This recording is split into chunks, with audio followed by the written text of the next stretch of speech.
Get in, nerds. We are playing Victoria 3.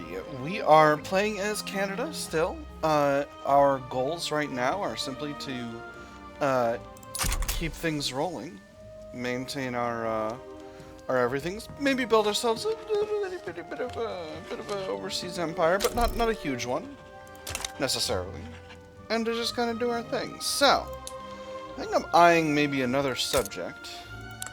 What about Siam? Relations are good. I can't demand with you, probably because I don't have an interest. But I do have some interest slots available, so let's go for an interest in Senegal. Maybe we'll go for an interest in northern South America as well. Let me see, we still got populating the American West. We're actually very close to completing this, this journal entry. Cash flow is really good, even while building, which is a bit of a shock. So maybe the answer is we increase the size of the construction sector. We're at 50, but you know, I could live with more. So yeah, let's go up to 60. Put 2 in Alberta, 2 in the Maritimes. Let's see. 2 in Saskatchewan. And then we'll do 2 more in Quebec and 2 more in Ontario. Excellent. I'm just throwing those in at the front of the queue. Those will get done very, very fast. Don't crash my game, Victoria 3. Oh, those interests. Alright, so those interests are activated. So let's see how things look. What if I took over Siam? What if I took over Dainan, actually? 16.9. With sub in Chiang Mai, I'm not worried about them. Dutch East Indies. Ooh. Would Dutch East Indies be a problem for me? They... Probably not. My fleet's bigger than theirs, and I'm not feeling particularly scared of their army. They might have... Oh, they're still on line infantry. Yeah, no, I'm not worried about that. If I took over Dainan, what would I be getting? Some Oh, nope. Bakki is, completely fully arable landed out. Sip Song Chan Tai. You're independent, or you're a decentralized power. Oh, interesting. So some of this area is still decentralized. Luang Prabang, you're a subject of Siam. Okay, but what about Trunki? Okay, so it's, some of these areas have different names. You're fully built out already. Some silk production capacity, though, so that's good. And some silk production capacity in Tran Ninh. More in Siam. And then in Nam Ki, silk production capacity, but you're completely built out already. Interesting. Now, what about Siam?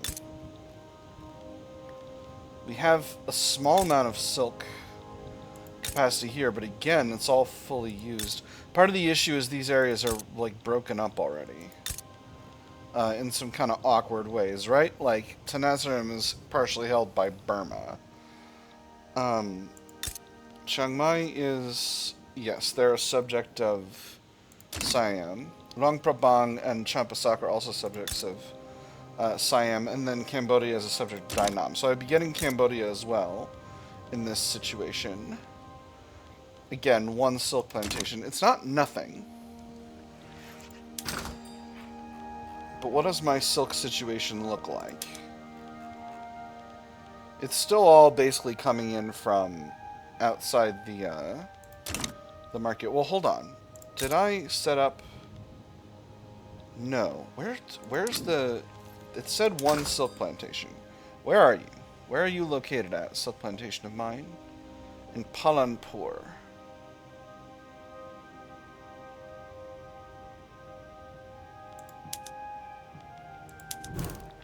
Oh, here. Oh, interesting.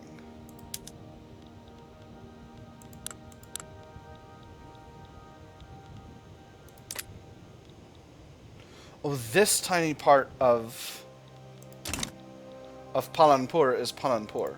Now, Kutch, what are you? You're neutral. Hold on. Actually, you have silk capacity.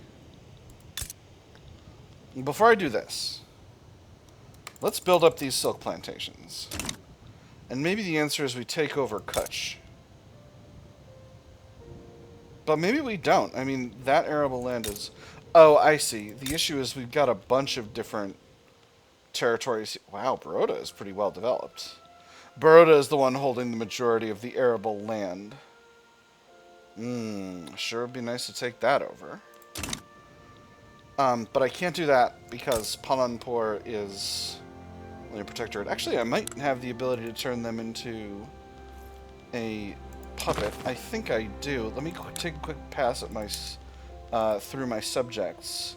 Yeah, I mostly can. In fact, it would be delightful. So, let's increase their autonomy. Now, if I do... They're at 65 right now. I'm just going to wait a little bit, because I can get Benin down to a subject, a puppet as well. So Palanpur, you're going to have reduced subject payments. And I'm just going to give it a few weeks to make that happen. Yeah, and I think Baroda is what we conquer next. What does it look like? Yeah, okay, perfect. Down they go. Ooh, oil in Manitoba. Excellent. And now we'll do the same for Benin. Benin, you're a subject now. Reduce subject payments. And that'll be fine. These will get built pretty soon. And Social Security investments up to 3. Wonderful. And I've got a little bit of authority to play with. But I guess I don't know that I really need these taxes. In fact, I think maybe I should be using my authority on something more productive.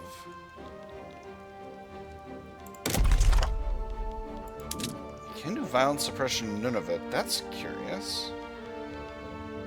Let's throw more greener grasses campaigns back in. Let's do Alberta, Saskatchewan, and Northern Columbia. I think that makes sense. Populate those areas. Alright. So. Now, let's take a quick look at this stuff. If I go after Baroda, I can't do I can do a conquer state against Baroda the state. Does anyone step in? Idar, fine with me. Cochin, fine with me. Nobody else. And they're nobody's subject. Yeah, I think we do this. Now, let's take a quick look at... So they're Gujarati and Marathi are their primary cultures. Gujarati and Pathan are the primary cultures of Palanpur. So, Pathan are Iranian and Hindustani, and Gujarati are Gujarati and Western Indic. Now, Baroda Marathi are Deccani and Southern Indic. Ooh, this will be tough. So Deccani is a South Asian heritage culture, and Gujarati is also a South Asian heritage culture. Now, what are you at in terms of... You're at subjecthood. Okay, so they would actually be fine. What I'm doing is I'm checking to make sure that the majority of the Gujarati and Marathi people... There are actually not that many Marathi people, but only proportionally. It's still 500,000 people.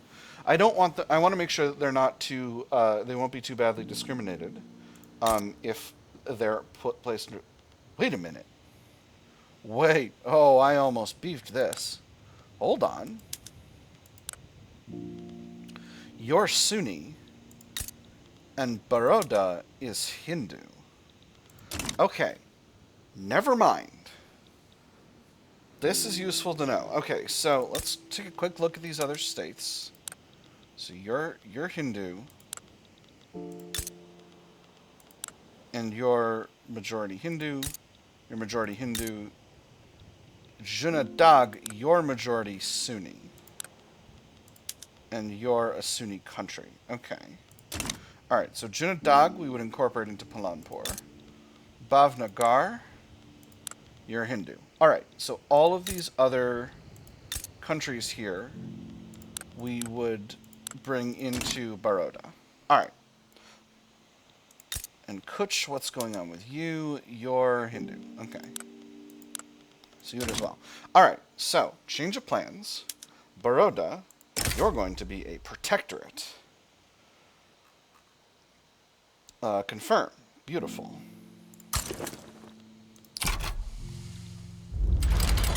It's a diplomatic play, nothing shocking about that. Now, what kind of army does Baroda have? Not much of one, but not nothing either. Let's take a quick look at their military methods. Got some mobile artillery, some skirmish infantry, but mostly line. I think the first army is going to get bigger as we go along here. But that's okay. That's fine. Plenty of time for them to... It's a good time for them to get some experience. So we'll put them in the area. Oh my gosh, they're going around the Pacific Way. That's exciting. Now where's my fleet at? We're here. We'll send them just to hang about. Just hang around and chill. Oh, and they're going the other way because they're going through Africa. Alright, beautiful. So, I don't foresee any issues with this. This should be just fine. I wonder if...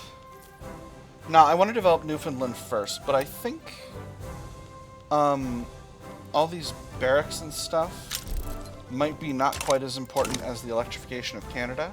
So I think I'm going to work on that next. But I'm just going to remember to move them at a later point when all of this is sooner to be finished. Synthetic plants are good in the long term. They'll be a good source of silk, but it's also nice to have some silk territories. Okay, glad I checked the ethnic and religious stuff. Hey, guess what? I'm officially a better imperialist than a lot of the people who were in charge of India during the history of the British Raj and the British East India Company. Not that the standards are high, but you know what I mean. Sure, taking their sweet time getting there. I don't know if rail transport affects movement speed over the ocean. But I got some forces here from my subjects, so it won't be a complete stomp if my my units don't get there in time. And I'm not taking anything because I want them to rule the locals. Transportation shortage in the Maritimes. That's not good. Let's go ahead and build. How much more transport do we need? Oh, twice as much. Alright. 3 levels then. Excellent. Yep, Army's not going to quite get there before the beginning of the war, but that's okay. I'll swap over to luxurious supplies. I think maybe I will. Oh, getting there fast now. In fits and starts. Oh, just because the game is running a little slow. Alright. Come on. Come on. Excellent. And now we should be moving forward at a reasonable rate. A Khan National Awakening. Don't know who those people are, but it sounds exciting. Alright, beautiful. Alright, lovely. Satara backs down against the French Republic. You're where? Well, you're very nearby. Interesting. Oh my, France is doing, you're doing a conquest over here, huh, France? Well, glad to have friends nearby in the India situation, although you're taking on a lot of infamy there, France. I hope you know how to deal with that.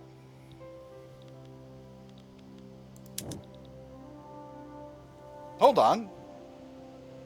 Our target population changed. Beautiful. That's okay. Alright, so next, Nawanagar. So for Baroda, you got plenty of opium plantations. You're going to get a few more silk plantations. I'm going to throw those in at the top of the queue.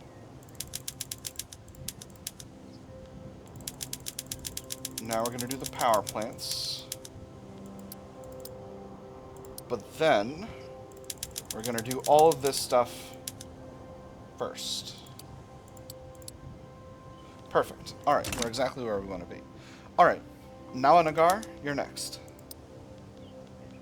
Annex is 4. No one will step in except for maybe Baroda. But if Baroda steps in, I'll reduce their autonomy.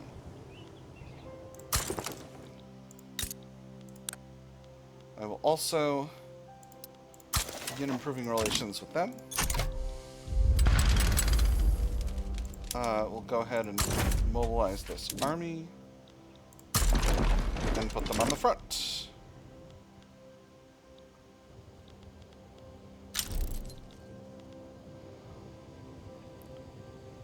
Henri Lemessurier has died. He was someone. Okay, interesting. Wonder how that changes up our politics. Not much. Ooh, the armed forces are around again. The United States would like trade privilege and mutual military access. Let's negotiate. Why don't you give me trade... You know, this is a lot... I can't get them to absolve my obligation about it. What about...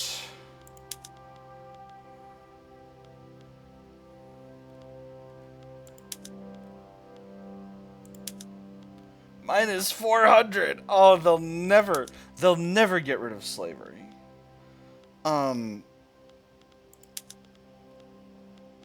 What about... Okay. What about going to a slightly... Nope, they won't go to National Guard. They won't change censorship.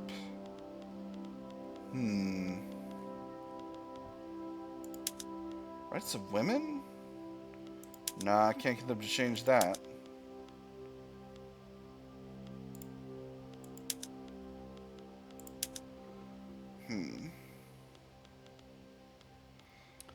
See, the thing is, normally I would be like, this is a great opportunity to get some cold hard cash, but I don't really need it at this stage.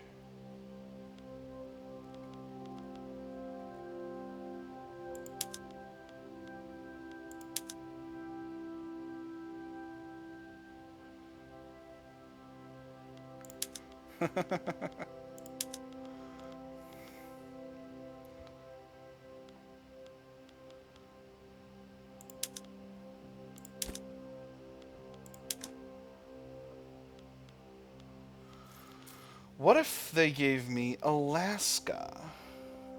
Okay, hold on. I do want the mutual trade privileges, but what if I gave them cash?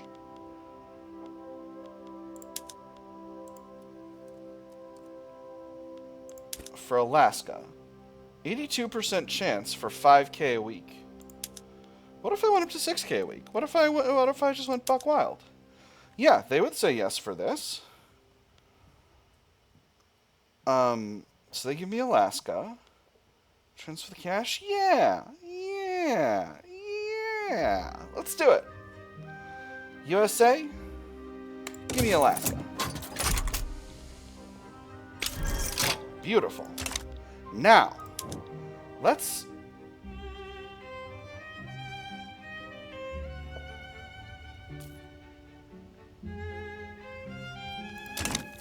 Okay, I can't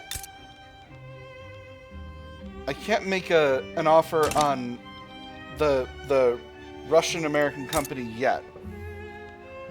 Ooh, but I can get some gold mines. Nice. Oh yeah. Nice. All right, I'm jazzed. I'm so jazzed. All right, nice. Good bit of diplomacy. Me.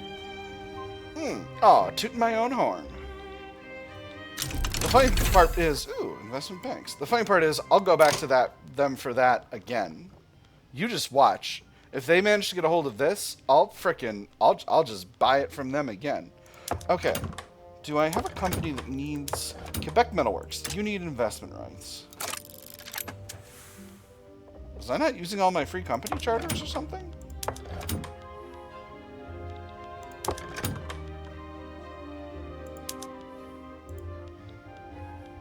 I'm not giving them lead mine rights because lead mines are not generally productive. Alright. So let's form another company. What else can I... I've already got a... Oh, these are my formed companies. Like, why would I have that? Okay. Let me see. Reduce radicals from movements would be nice. Navy offense would be really good. Birth rate would be really good, although it's hard to maintain profitable food industries. How profitable are my food industries right now? Yeah, they're having a hard time. What if we put them on pot stills? It's a little better. Yeah, sorry, I recognize this isn't the most action-packed part of the early game. Maybe we'll go for the food conglomerate. Let's do it. Now, what else can I give you? Industry rights. Livestock ranches and wheat farms. Neither of them is going to be very productive. I'm just going to give you investment rights. And I think maybe I'm already subvening the export of liquor, which is probably dirt cheap in our market. Oh, no, actually. Well, this will make them more productive, at least. They are subsidized. Now, let's go back to patent stills. Okay, so now the liquor is dirt cheap. But hold on. Where are the groceries in this scale? The groceries are still expensive. Yeah, the liquor is dirt cheap. I'm going to do an increased subvention to make them more productive. Alright, Britain, what do you want? Mutual investment rights? No, thank you. Let's not be silly here, Great Britain. Alright, it seems like Baroda is not going to try to get up to anything with me. Oh, relations are really bad over here. I hadn't thought about that. Let's improve relations with these other states. Since I'm going to conquer them.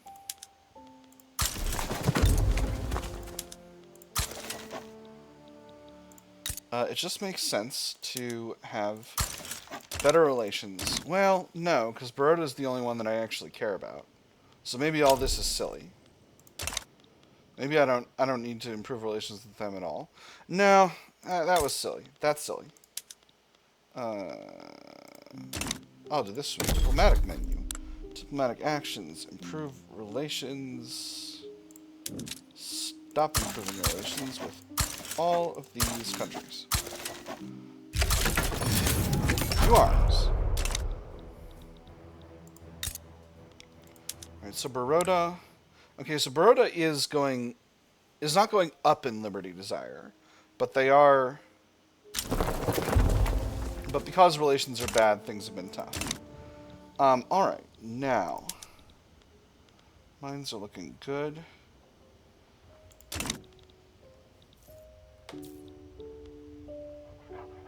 And the investment pool is still increasing in size. I might be able to increase the size of the construction sector again. So yeah, let's do it. 2 in Idaho, 2 more in Ontario, 2 in Oregon, 2 in Southern Columbia, and let's build 2 construction sectors in Alaska. Lovely.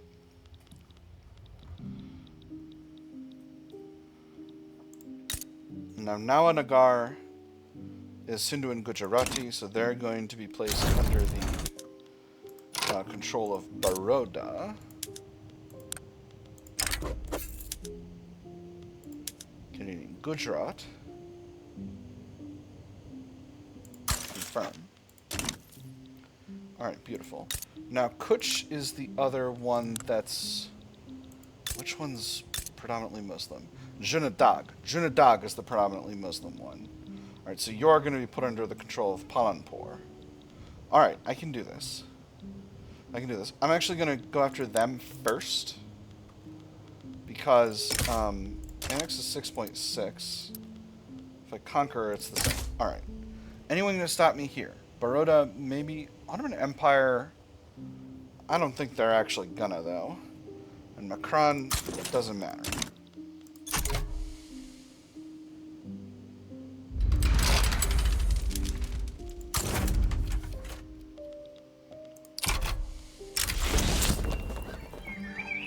Perfect. Great masses of people now inhabit the Canadian nation, thanks to our efforts to attract migrants and grow our population. Peculiar accent you have there. Not to worry, I'm Belgian myself. I'm sure our hosts don't care much about it. Don't care to know as much either. Saxon. My friend is a Tuscan, and we came over with a Spaniard. My ears are burning. Apologies. I was fishing the Irishman from the well. Caught him pondering the immortality of a crab. You wouldn't care for a drink later, would you, Belgian? Our words are the voices of a multitude. Extra prestige forever. Oh, of course I don't have the ability to immediately naval invade, but I've got a fleet in the area. I've got a fleet in the area, and I've got a place that I can put my units, so it's fine. Okay, so some kind of Mysore situation. Hold on. No, this is me. This is you. Against Mysore. Where's Mysore? Mysore is here. Oh my. And Mysore's got the help of Portugal. Alright, well. We'll see how it goes. I'm not too concerned about that situation, but we'll see how it goes. Oh my. Alaska's construction efficiency is quite bad. Let me see. Devastation, Arctic terrain, some turmoil, some from unincorporated. I didn't start incorporating them. Oh my goodness. Incorporate?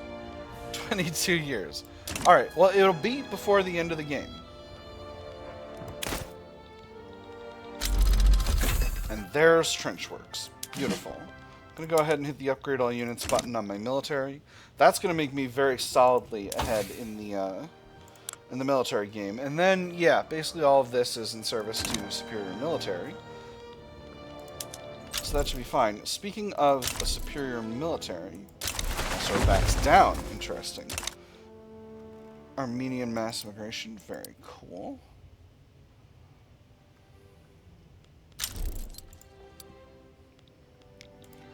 I see these gold mines are going to take their sweet time, but they're actually already majority completed, so before I notice the huge malice to construction efficiency, so I'm not actually going to worry about it. Is the investment pool still increasing in size? They sure are. Golly, I could probably add another 10 levels of construction sectors. But let's be reasonable. We'll make sure that we've got the necessary steel and glass output before we do that. Just don't want to put myself in a situation. I know I've got plenty of gold reserves. How much far over my gold reserves am I? Oh, I'm not actually that far at all. Alright, so that's fine. That's fine. We're good to go.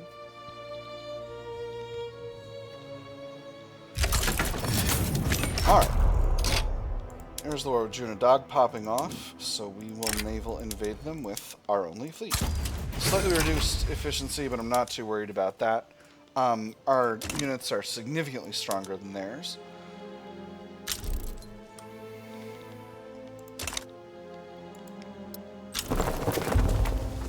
Finnish mass immigration. Excellent. Wow, we really are bringing in a lot of population. That's good. That's very good. So where are we in terms of the population scale? We're number 12. We're behind basically all the other majors still. We're certainly behind Japan. We're ahead of Scandinavia, probably. Yeah, we're a lot ahead of Scandinavia. We're ahead of Prussia.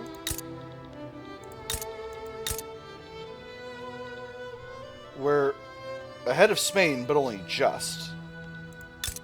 We're ahead of Portugal. Yeah, we're ahead of a lot of the smaller European powers, but we're not ahead of a lot of the larger ones. So, you know, it's a process.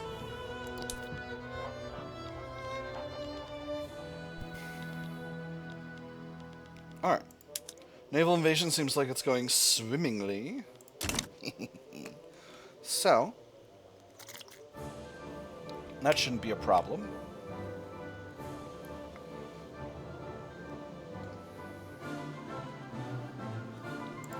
And how's Baroda's liberty desire? Probably a lot lower since I gave them that territory. It is indeed. I could actually decrease their autonomy now, but before I do this, let's take a quick look at my other subjects. Yeah, nobody had a decent amount of liberty desire at all. So, yeah, let's do it. We'll reduce subject payments, same as we do with all of them. Again, it's not for the payments. It's mostly for the more direct control over their laws that I'm subjugating them further. Oh, Idar is also part of this this area. I'm doing Gujarati, alright, that should be fine. Entrenched front. Heavy use of trenches in Canadian Gujarat by Alexander Whitworth Aylmer has turned the land into a blasted hellscape. The stalemate cannot last forever, but it's not clear what the best way forward is. Have you been there in the trenches? It's less lonely than you think. You have friends everywhere. The rats will be with you every day and night, and even when your mates die, they'll stay right there with you, just down below in the mud. We must entrench further in Canadian Gujarat. The area gets Zone Rouge, increased mortality, reduce ranches, agriculture, and plantations throughput, 10% devastation, but Alexander Whitworth Aylmer gets the trench rat trait. Or, we can't let our defenses stagnate. He doesn't get trench rat, slightly less bad penalties for Zone Rouge, half as much devastation, but we get a bunch of free progress on defense and depth. I'm going with that second one. That's a non-question from my perspective. All right, Palanpur, you're going to get. Hang on, just double check. This area, yeah, overwhelmingly Sunni population, and Gujarati. Yeah, Gujarati. All right, so you're going to get the current Canadian Gujarat. Alright, and that lets us go after all the other Gujarats without a problem. This is Portuguese Gujarat. Oh, interesting. Portugal, are we friends? We are indeed. Portugal.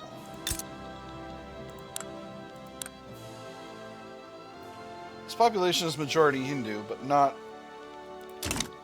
by much. Portugal, what would you give me for Gujarat? Let's talk here.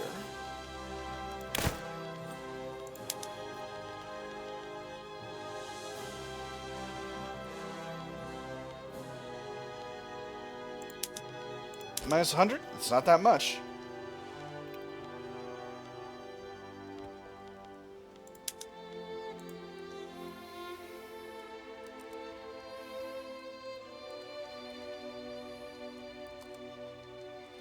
Okay, max acceptance I can get with just cash is 8. Is 50.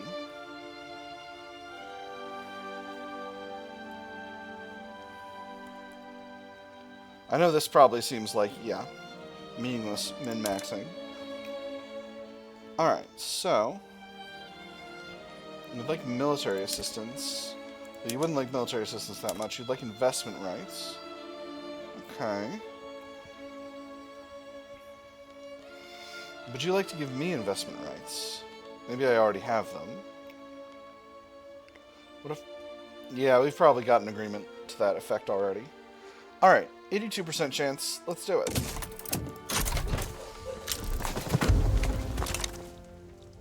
Portugal's not a huge economy. Ah, they declined. Sadness. Well, you're lost, Portugal. Alright. Next, we'll go after Kutch. 4 infamy to conquer them. No one's going to stop me. Hopefully my armies didn't go home too far close to home. Alright, they did not. We'll put them on the front, no problem. Straight back in, lads. Beautiful. So now we're building our silk plantations. Excellent. Are these? Yes, these are one front. Beautiful. Excellent. So the Germans and the French are fighting. Or the Prussians and the French are fighting. Okay, the Prussians are trying to unify Germany. They've lost this war before. The British might not step in, but they might step in. Looks like the United States is going to step in. Is likely to step in. On an empire sides with Prussia. Okay, that's interesting.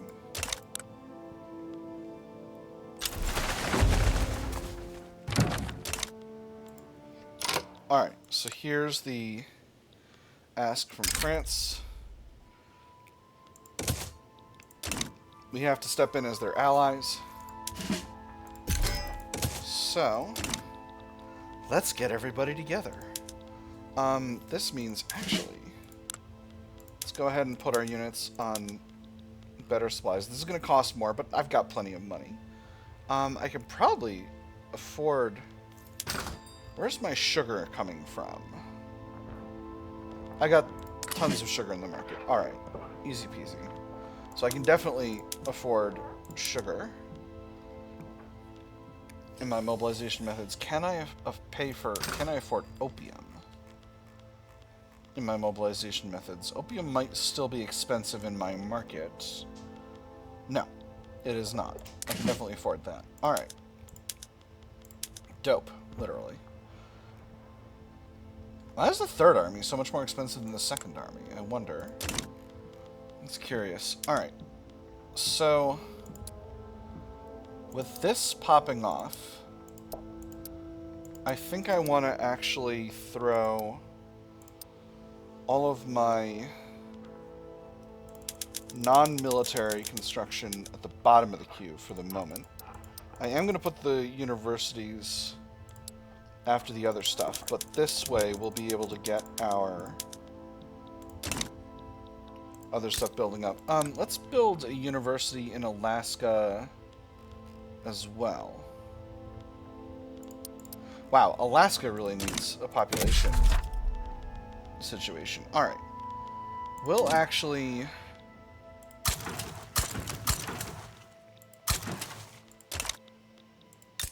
Yukon's good for population, right? Yeah, they're okay. Alright, and I think I'm going to use the other stuff for consumption taxes. So let's consumption tax... Actually, most efficient would be to consumption tax transport.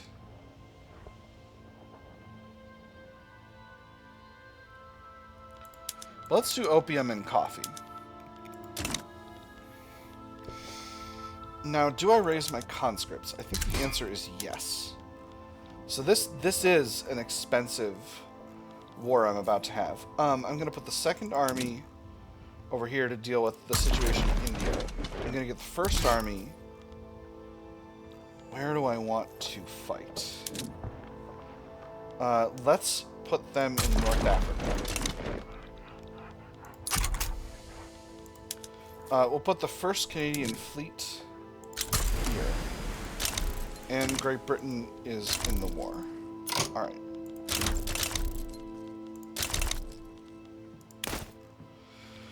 Alright, so that means we're going to have different fronts. First Canadian Army, you belong maybe... Before we do this, let's take a brief look at the war goals. France is trying to return Tunisia. We're trying to liberate Constantine and Corsica. Now, Constantine is up here. So, yeah, I think I'm still on the right front.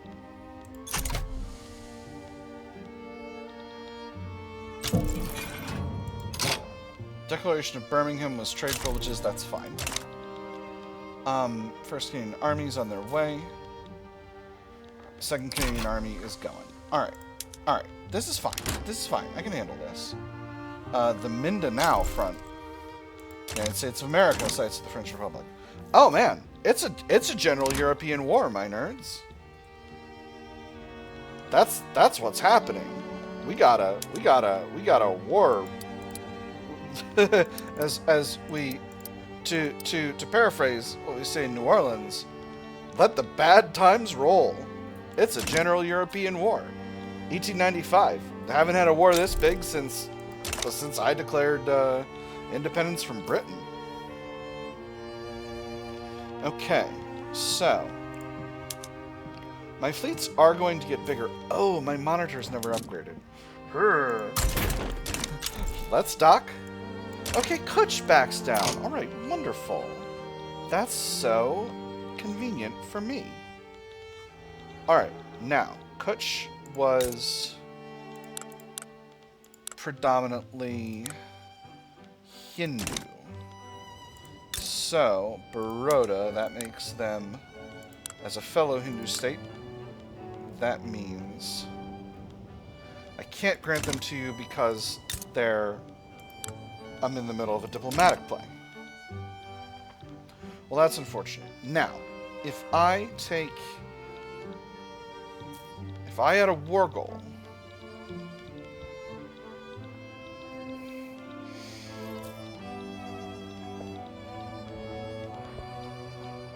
okay, my army that was on their way over here, where do you go instead? Is the Indonesia front worth it? I don't think so. I think you want to instead be on the African fronts, one of the African fronts, and I think it's going to be this one, here in Senegal. Okay, alright. Getting more bases built. Getting more units trained.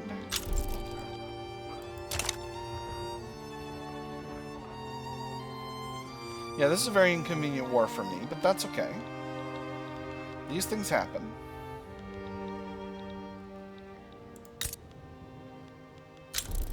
Oh my. I'm short on bureaucratic capacity.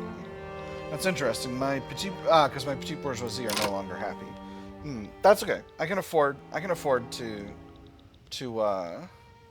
build up a little bit more of that. Is there anywhere where I'm short on capacity? Yes, in Quebec. Very nice, very convenient for me. 2 more levels government.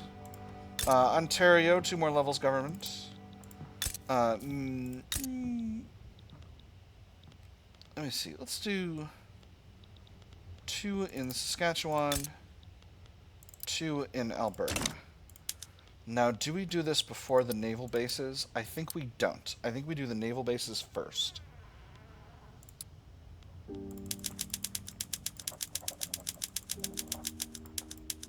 And we simply eat the cost. We simply acknowledge that the cost exists, and we recognize we recognize its importance in our plans, but we do not relieve it right now immediately. Now this is a separate affair going on in Gobir. Alright, now, France and Prussia should have default war support protection. And as long as we can get Tunisia for our side, we should be good to go. I don't like this. Why are you low on organization? Because you don't have sufficient command. Alright, we got some petit bourgeois guys. You're a Republican, you're a protectionist. Cruel is fine as a commander. Alright. You're in. Interesting. My units have pickle hogs. 2 arms. Alright, so now you're going to Tunisia.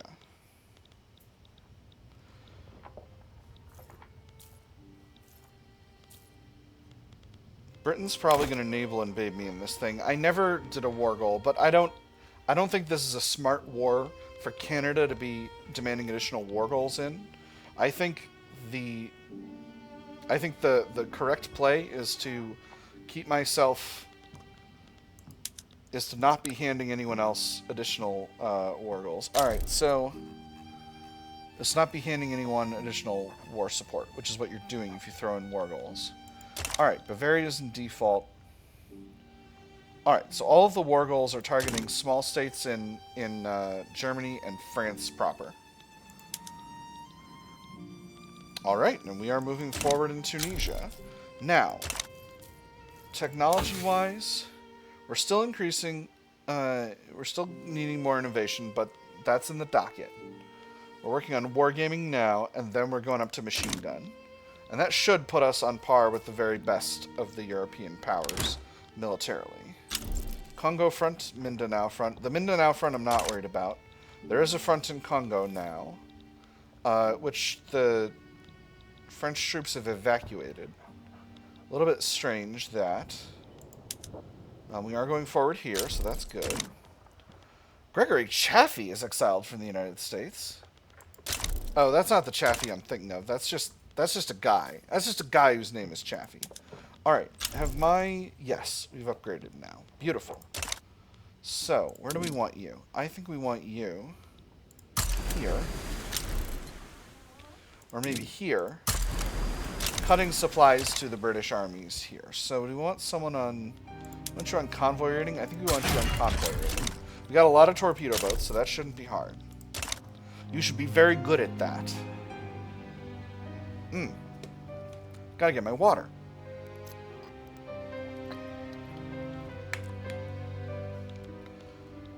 Now I gotta keep a close eye on Baroda because they are actually going...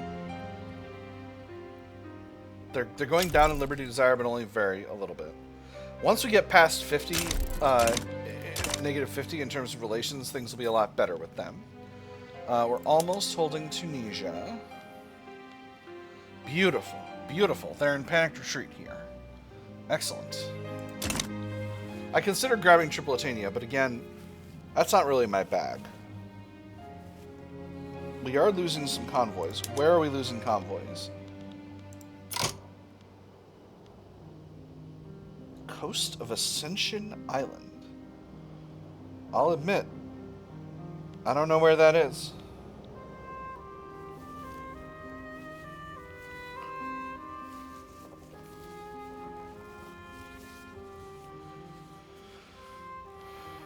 Is it here?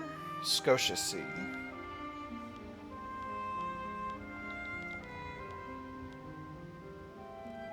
That's an army.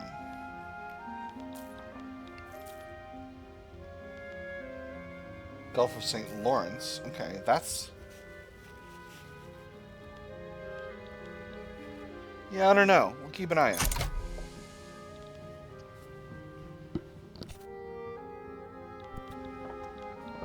Alright, we are making very good progress in Africa, it seems. Alright, and we got a hold of all of Tunis, which means France should now have war support protection, and the Ottoman Empire, more importantly, the Ottoman Empire should not, because we've got their war goal. Alright, beautiful. So I think for this reason, I'm going to focus on Tripolitania. Oh my, Sardinia, Piedmont, and the two Sicilies are fighting as well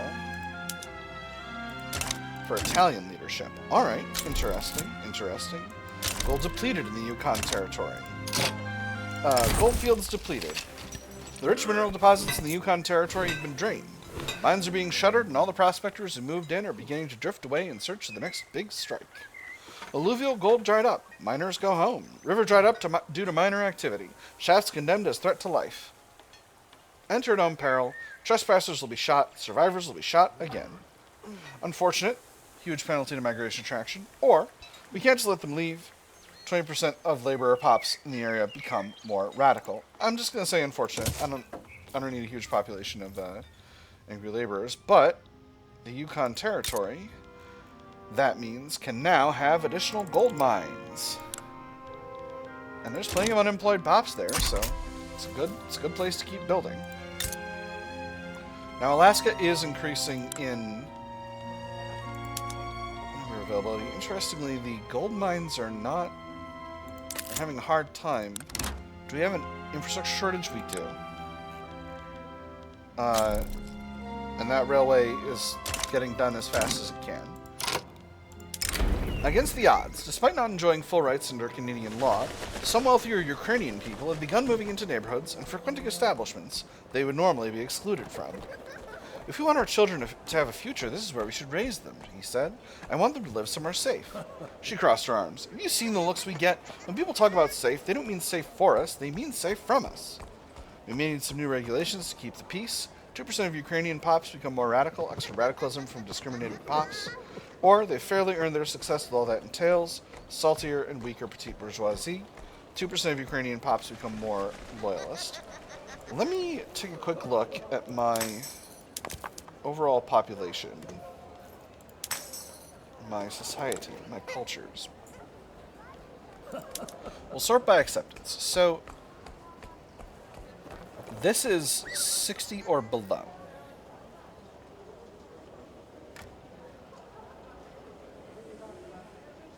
I got a lot at 65. Okay, so starting here, we got 1.5 million, 2 million, 2.5 million, 3 million, 3.5 million. Polish or low acceptance. Interesting. 3.5 million. Okay, so about... Okay, no, we got a bunch more to the south here. 5.5 million, 6 million. Okay, so this is a significant population. No, I've got to do the second one. I can't afford extra radicalism that much. All right, this is the Gulf of St. Lawrence, and these are again coast of Ascension Island. I don't know where that is. Is it here? Yes. All right. We'll send you here. Oop. Oh, I just got them into a battle, but I am winning, so that's good.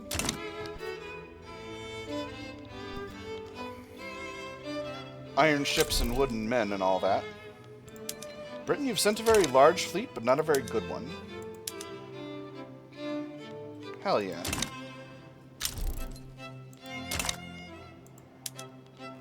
Yeah, they're using a lot of outdated ships. There's a lot of them, but they're outdated. Interesting. Alright. You go back in default. Our army is still going strong over here, which is just fine. You know, we're really beating the snot out of this British fleet. I think we might just win. So I'm going to leave them there. Alright, and we're still moving forward against the Ottomans, which is also pretty freaking good. Check immigration. Excellent.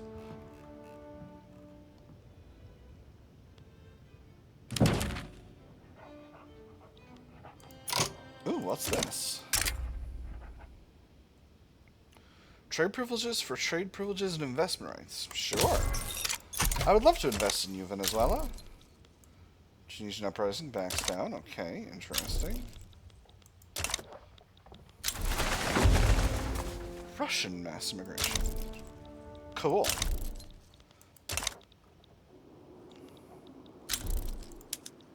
Now, all this immigration is increasing my population growth significantly. Although one of the effects of that is that my threshing machines is that my standard of living is not going up as fast as I should like. For ranks, France has gotten ahead of us due to their just being fully mobilized and having 1 million troops. Not to worry about that. Nice. Alright, how much occupation do we have in Cyrenaic got here? 75%. Alright, so we're almost done. We should be good to go with this pretty soon, actually. Hopefully at the end of this battle. And so we are. Oh, but Egypt is British held. Alright, well that makes sense. Alright. I need to build more stuff because I've got cash flow. Let's start by building up a little bit more construction capacity. Let's do a little more Northern Colombia. Nunavut, Northwest Territories, Alaska,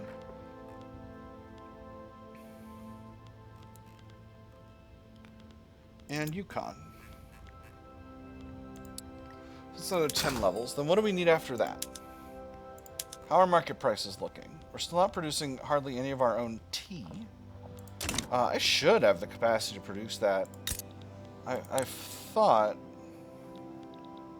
I had some of that available in Baroda.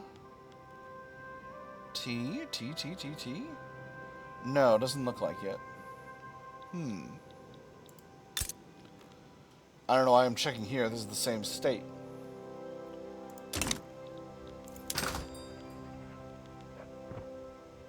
And we're still bringing in merchant marine from other places. So that's odd. Where am I producing my civilian craft? Quebec. Chiefly Quebec. Alright, so let's build up port capacity in Quebec then, shall we?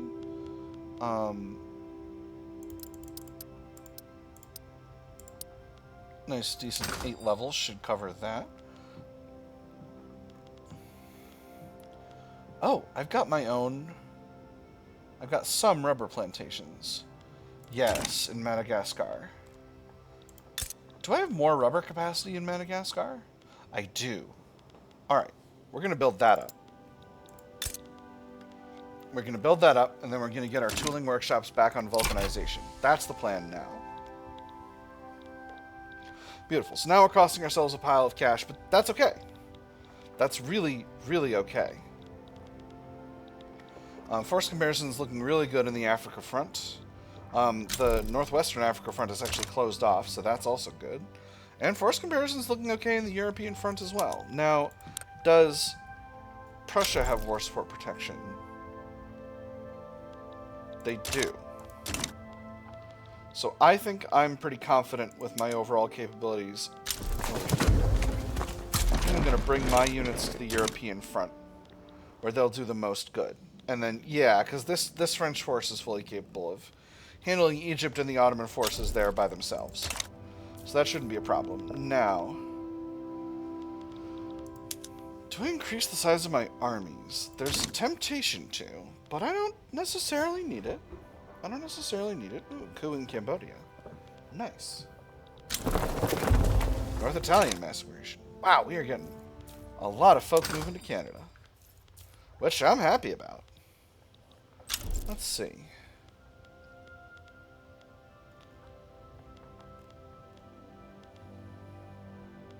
Be exporting a lot more tools. Oh. Why is your organization so low? Oh, because you lost a commander. Let's go with... This guy's a market liberal. Persistent is good for reduced morale loss. Yeah. Excellent. Now, where is this convoy reading happening? The English Channel. Alright. That's fine. Send the lads.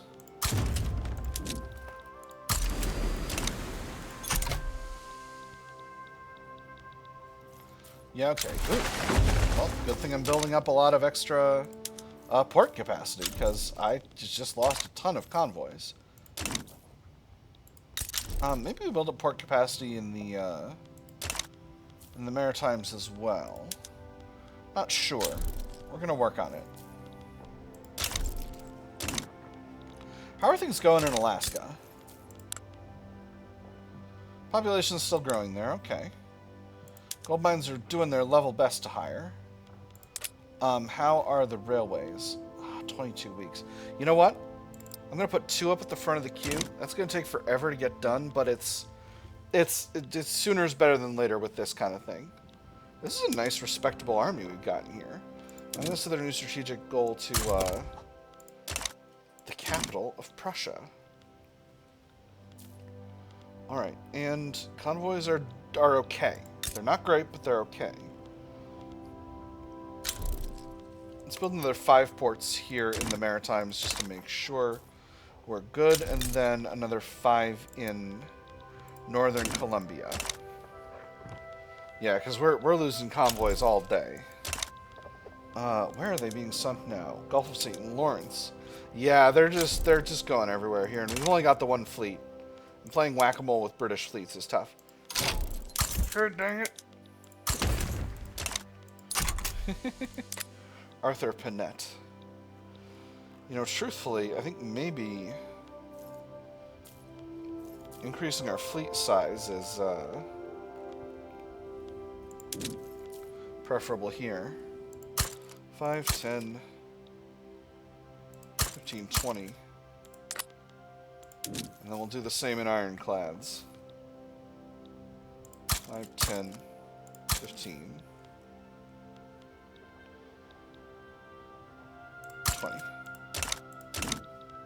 So we find now I've run myself out of bureaucracy. Well, gosh dang.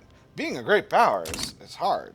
Let's see, is there anywhere I'm short? Still Quebec. Golly.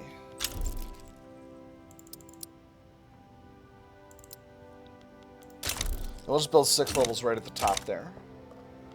I know we're not actually that short, but clearly we're gaining in usage very, very fast. So, yeah, it's probably because our economy is just shooting upward in size. Probably because our population is shooting up in size. Whatever the case, I think it's good to have a little bit of a buffer of capacity. Now, it looks like Great Britain is still in the war, but the Ottomans, yes, the Ottomans are going to be pushed out before too long at all. And that's going to make things a lot easier. Oh, I should have taken Hanover. No, that would have been silly. Now, why are you low on organization? Because of supply shortages, and you're short on supplies because of the convoy raiding. Investment rights for trade privileges. Why don't you give me trade privileges as well?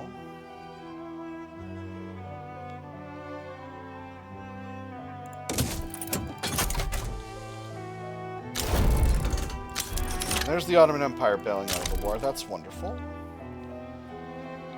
So this should mean that we are simply thrusting forward in Prussia with no difficulties here, which shouldn't be a problem. How are things going in Baroda?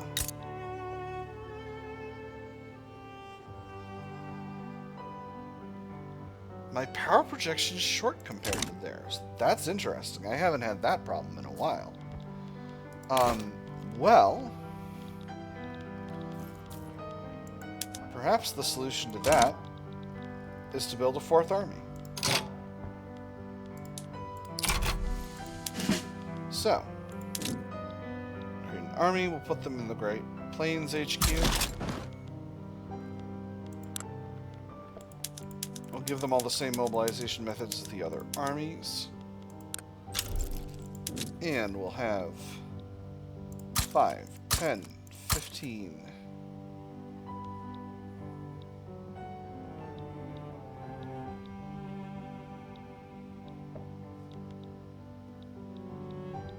We'll have this army be based here.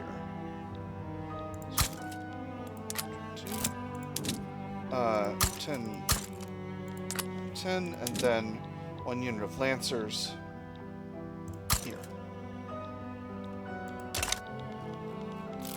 And I can't change this HQ location right now, but I can... Oh, it needs a commander. Let's see, a wrathful mountain combat expert? Sounds like the perfect fella. Alright.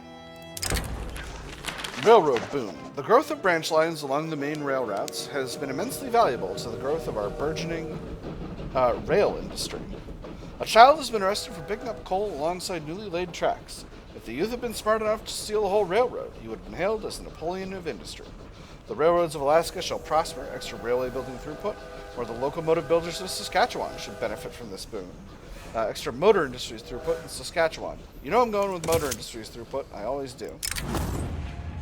The Great Garment Factory fire. A deadly fire has killed many workers in Saskatchewan, due in part to dangerous working conditions and locked emergency exits. It's been revealed that Oscar Ross, a prominent member of the petite bourgeoisie, was the owner of the now scorched factory. One of the men who tried to put out the fire testified in the inquiry. I thought the room was just full of charred machinery, he said, but then I stepped on something soft. Grizzly. This is just the price of progress. 5% of lower stern pops in Saskatchewan become more radical. Petite bourgeoisie becomes stronger and happier. Or Oscar Ross must be held personally responsible for these deaths. Petite bourgeoisie become weaker and angrier. But Oscar Ross will be removed from his position of power. This is abhorrent. These are Canadian citizens. I think Oscar Ross has got to take the fall for this one. So they're now headed up by a Republican. That gives us an even more legitimate government. So yeah, I'm pleased. I made the right call. Nevertheless, landing craft, excellent. It's never good to have a powerful, upset group in the government. They're mostly unhappy about the Canadian-British Union, and that's happening because we're at war with Britain. So I think the time has come to tighten migration laws. And that'll make them happier for the moment. Now, I should be able to negotiate with the industrialists about this. I sure can. The industrialists have agreed to meet at a local market to surreptitiously discuss changing their stance on migration controls. I walked around the square several times before approaching the stall. I spoke the key phrase. These are fine lamps. 2 men closed on either sides of me. In all my years of service, my heart was never thumped such a desperate waltz. Certain I was undone, I fell limp in their arms and was carried through the crowd to their negotiator. I confess I agreed to everything that was stated. Now I find myself in the precarious position of having to convince my own superiors of the validity of such proposals, lest they end up gutted like the fishmonger's wares. Place their members in administrative positions. Bureaucracy penalty, they're stronger, but it decays. Lowering taxes could help the economy. Lower taxes to very low for 4 years. Not going to happen. Or let's add some fine print about political concessions. You know I'm giving them those political concessions. That's going to help in the long term because the industrialists are my primary interest group. And they're very happy at present. So I'm not worried. I'm not worried about the situation one bit. Lighthouse of Progress. Looking to the British system of census suffrage with a great sense of admiration, members of the rural folk have been flocking to pro-British societies of late. They're not significant. When I speak of Great Britain, alas, the first thing that springs to minds for many of our dear readers will be those pertaining to foreign politics and not domestic. However, it is to the former and not the latter that we must look for the foundations of a true and strong bond between our two nations. There is some merit to the British system. They join the Canadian-British Union. Or mob rule has no place in Canada. 2% of rural folk pops become more radical. I'm going to do the second one. It's probably not many. Yeah, there you go. Hardly any. Yeah, like 10K. I ain't worried about that. I ain't worried about that one bit.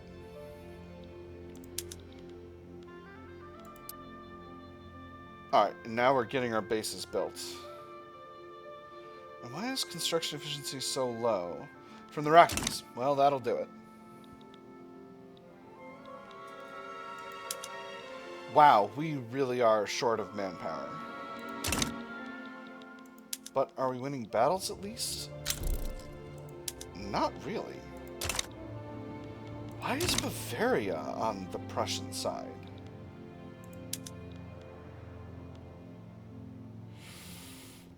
See, this is risky. Ooh, wargaming for extra offense. Excellent. Oh, unify with Prussian Elbe. Dang. They got something.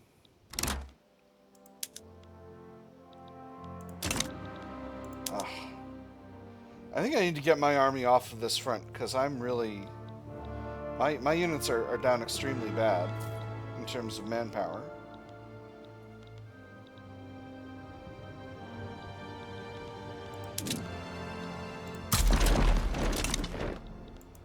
Oh, they're crossing. Well, here's hoping maybe we can close out this front. Oh, we're taking attrition now. Alright, that's a naval invasion. That I need to care about. Where is it? It's over here in the west. Alright, Third Army. Maybe this will be a job for the Fourth Army. Go ahead and mobilize.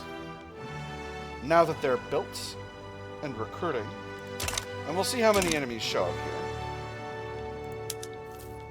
That having been said, I'm going to move the Third Army there to the vicinity just in case I need to bring them in fast. Now, in the north, we are losing here as well.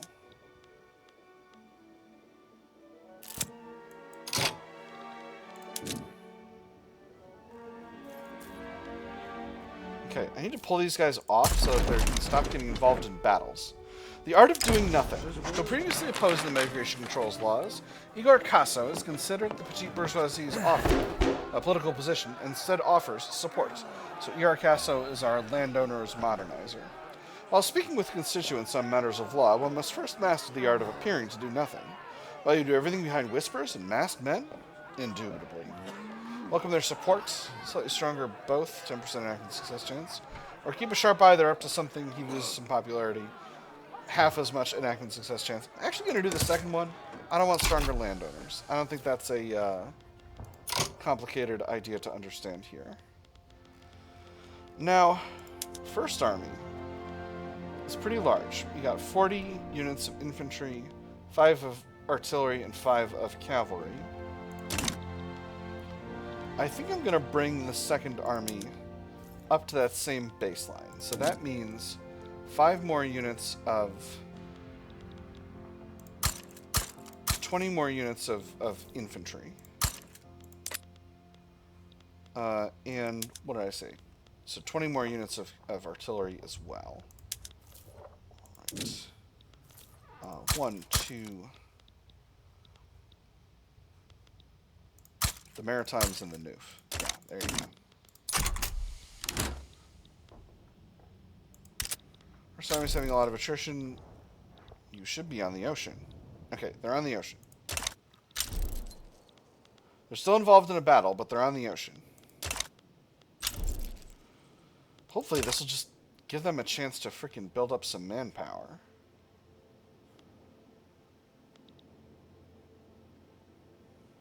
Once they're not fighting, and then they can come back and be able to actually help things out. France seems to be having a really tough time on this front. Now, what does my war support look like? Because I don't have war support protection here.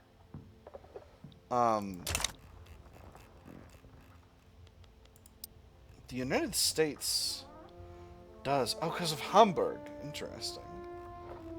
I do not have war support protection. In fact, I am about to bail out of the war. So I'll just grab this territory and then be done with it. That's okay. That's okay. These things happen. I think I put in a good showing. I helped them secure the Northern Territory. Yeah, and I helped France secure Tunisia. Which, you know, is not exactly great for global politics, but, you know, it's good for France. And that France are my allies, so, you know, it makes sense. All right, get you to... Actually, no. We'll bring in the new army. Nope, never mind.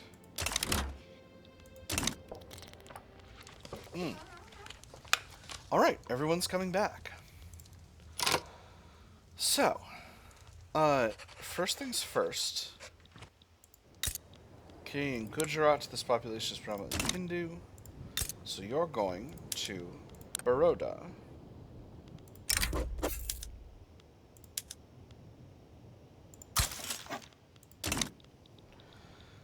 And now, this tiny section of territory, yes, is mostly Sunnis. You are staying with Panpur. Yes. All right. I'm remembering. All right. So the other parts of Gujarat are Idar, Dharampur and Bhavnagar. So let's go for Bhavnagar first. Again, nobody will step in.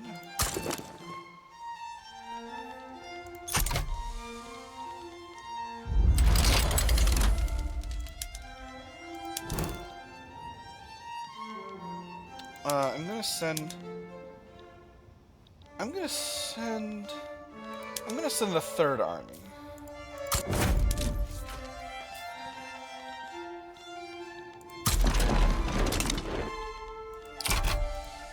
And I need to get building stuff again.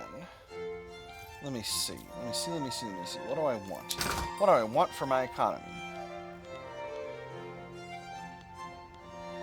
I need to get my own source of tea, my nerds. I'm importing wood. Unbelievable. Well, first, let's remove the export thing. How could I possibly be importing wood? Am I overproducing hardwood? Is that part of my issue? Yes, it sure is. Alright. I'm going to put an export subvention on hardwood. But then, I'm going to get our logging industry... Ooh, electric rollers for tobacco plants? Heck yes. Logging industry, let's get them to regular hardwood production. That's made them more profitable. Let's take a quick look at how that's impacted the market. Let's let a week go by. There we go. Alright, we are still importing significant amounts of wood. And where is the price of hardwood at?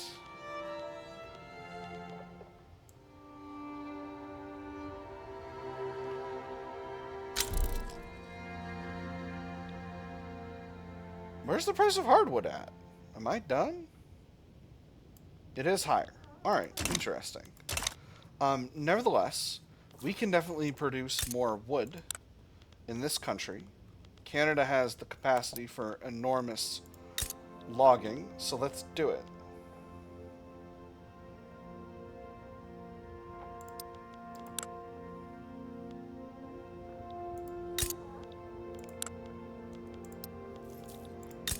Let's maybe not do that many of these, but we'll do quite a few.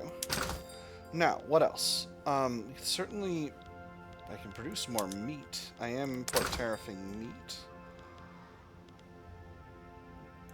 I'm going to remove the export tariff on wheat. We're still bringing in some other people's furniture.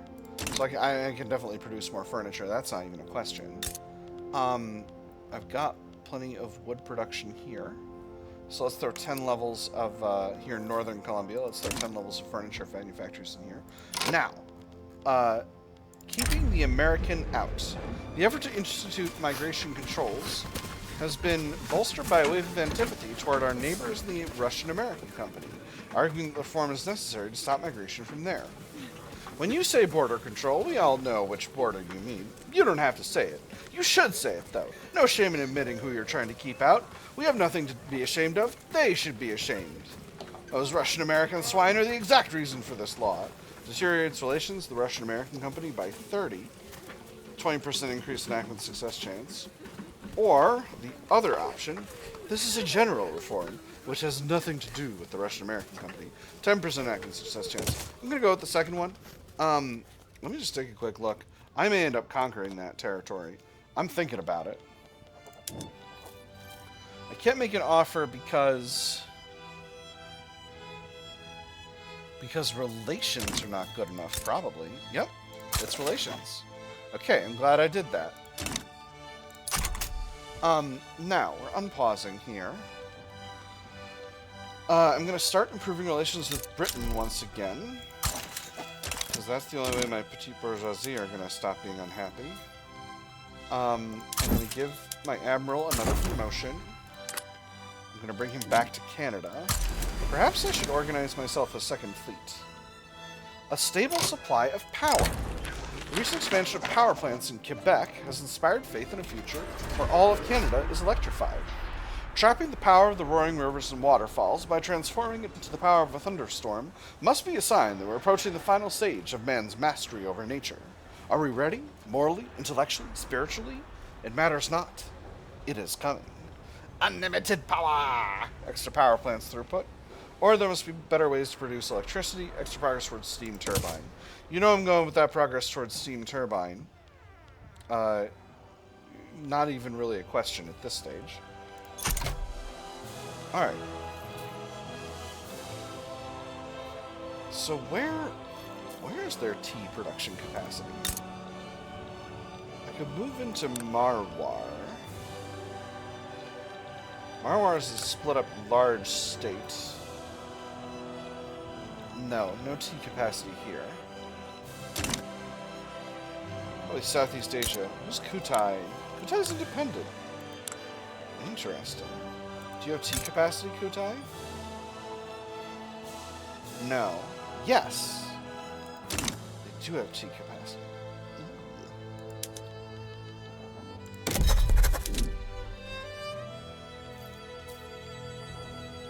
You know, I don't need an interest in Senegal. Let's go after Kutai, shall we?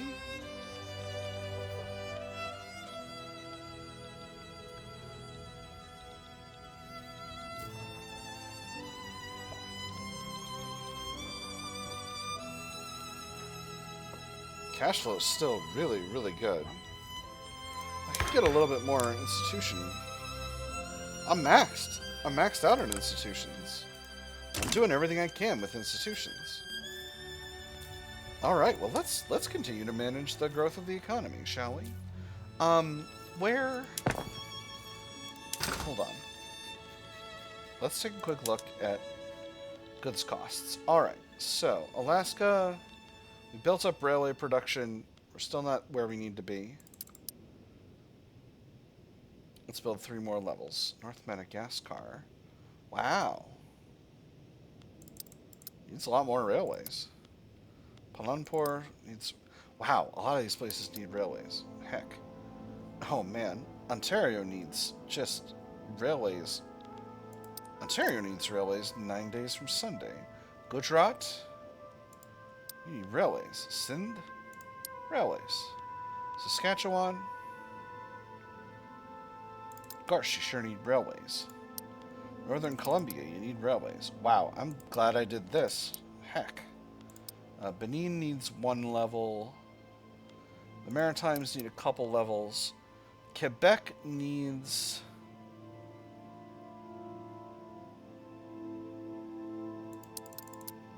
Let's just build 7 for now. The Noof could use 1. Yukon territory is actually you're good to go. Alright. So everyone's good on transportation. Now, electrification. Alaska doesn't have a power plant. Benin, Sindh, you don't have power plants. And then the Maritimes, you need 1 more. Yukon, you're actually fine. They just need to be subsidized. So I need to subsidize the Yukon power plant. And everyone else should be basically good to go. Yeah. Alright, Yukon territory. That's not the Yukon territory. This is the Yukon territory. Subsidize! Alright, gold mines are looking really good there. I guess part of the reason my cash flow is so astonishingly good is because I'm very conscientious about my gold resources. Let's take a look at that. I'm making 177k in minting, and 106 from GDP, and 106 of it comes from GDP, and then it's actually only like 25k from mines, which is a little bit of a surprise. I'm kind of surprised. Did I really not build a power plant? No, I need to subsidize the power plant. Try to help that's going on. Ooh, mass immigration from Greece. Wonderful. Now, I am still exporting a lot of dyes, but that's fine. I'm happy with where dyes are with my economy. So what else is expensive around here? Glass. Glass is expensive around here. porcelain. Porcelain is probably dirt cheap. Oh no, porcelain's up there as well. Alright. I believe my main glass production zone is the Maritimes. So, yeah, we'll build frickin' 20 more levels of glassworks here. I don't give a flying one. Are you going to need more railways to deal with that? Not at all. Wonderful.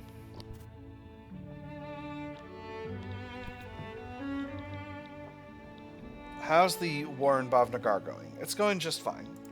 Once again, this territory is largely Hindu, so they're going to get incorporated into Baroda.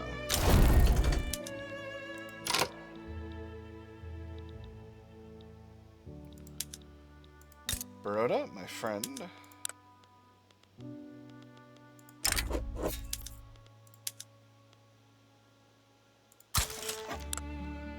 You're aloof, and we're still doing fine with them in terms of liberty desire. I'm going to take a quick break from this to subjugate Kutai. Now, Kutai is a split state with this territory.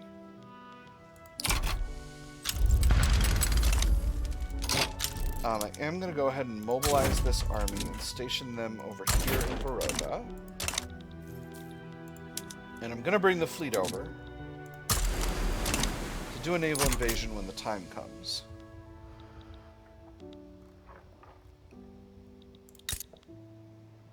Now, the Dutch East Indies are subject to the Netherlands, and the Netherlands have defense pacts with Mexico and Scandinavia. I'm not particularly worried about them, which means that I can steal Banjar and Dutch East Indies East Borneo for incorporation to Kutai with absolutely no fear, and I think that's what I'm going to do.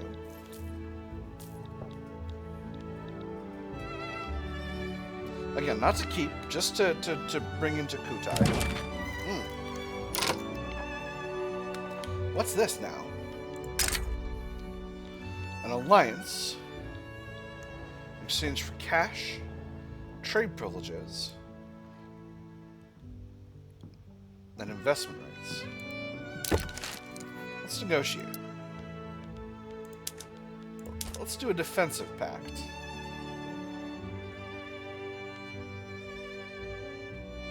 Let's not do the cash, because one is nothing. But then you don't get trade privileges. How about that? They would still say yes to this. Let's do it. Kutai backs down. Oh, wonderful. Lovely. And their liberty desire is going down. This is excellent. Start improving relations, which means now I can go straight for my other goal, which is Banjar. So, 3.6 infamy to conquer Banjar. Netherlands are going to get involved. Dutch East Indies are going to get involved. Again, I'm not really worried about either of them. Let's take a quick look at their military methods. I'm not stupid. I'm not worried, but I'm not stupid. They're in line infantry and mobile artillery. I needn't be worried. Alright. So, let's snag Banjar. Tomac demands annex. They will say no.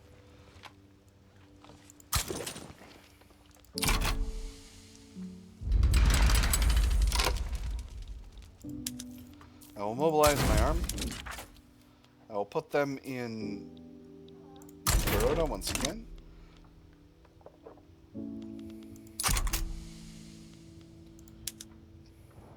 On top of this, I'll add a conquest war goal for Dutch East Indies East Borneo. And that'll be just fine. Do I want to mobilize the other armies? I don't think so. I'm probably not going to need them. This army, line infantry and mobile artillery, yeah, not at all worried about that. If I need to do a major naval invasion, I will. Alright, so this is Dutch East Indies. Okay. So let's go ahead and snag a war goal for East Borneo. We'll go ahead and add that to primary. Oh, that's a little bit of infamy. Now, North Borneo also has quite a bit of tea capacity. And let me tell you, my nerds, my Canada loves tea. We love it. It's our favorite. I have countries I could sway into this thing.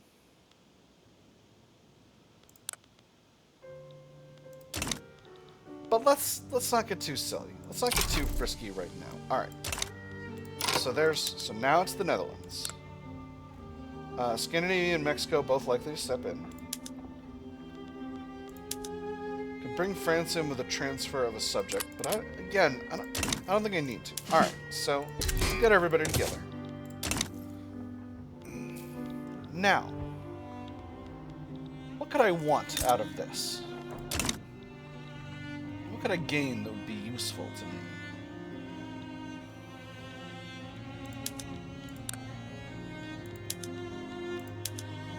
A transfer subject. There are many subjects, but only other ones in Indonesia.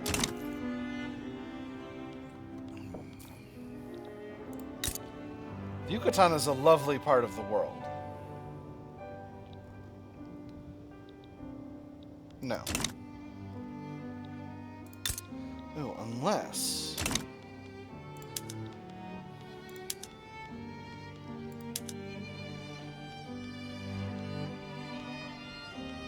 Oh, interesting. I can't... Oh, right, because they're not...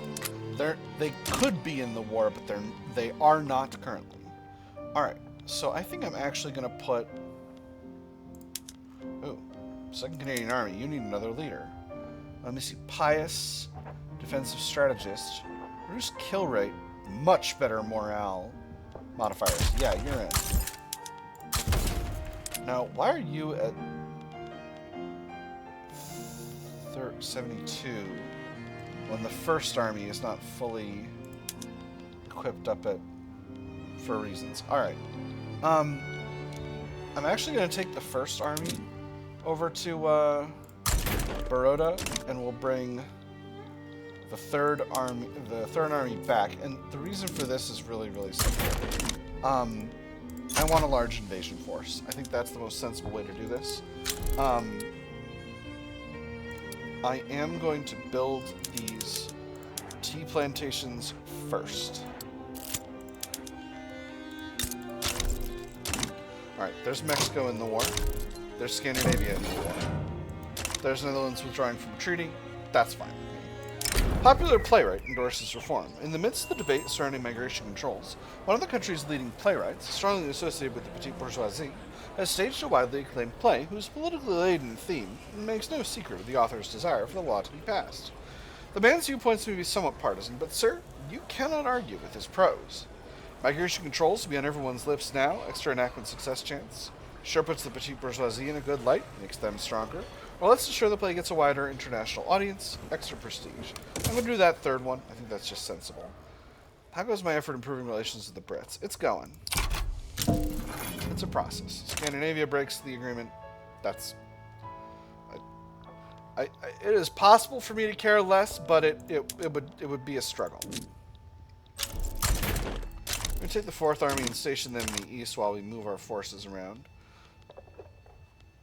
I'm actually paying pretty handsomely for this general mobilization. I think I may have over-mobilized for this situation, to be completely honest. Actually, I think I want my 3rd Army in the area, and this is just like, basically in case there's front chicanery. That's really what I'm bringing them here for.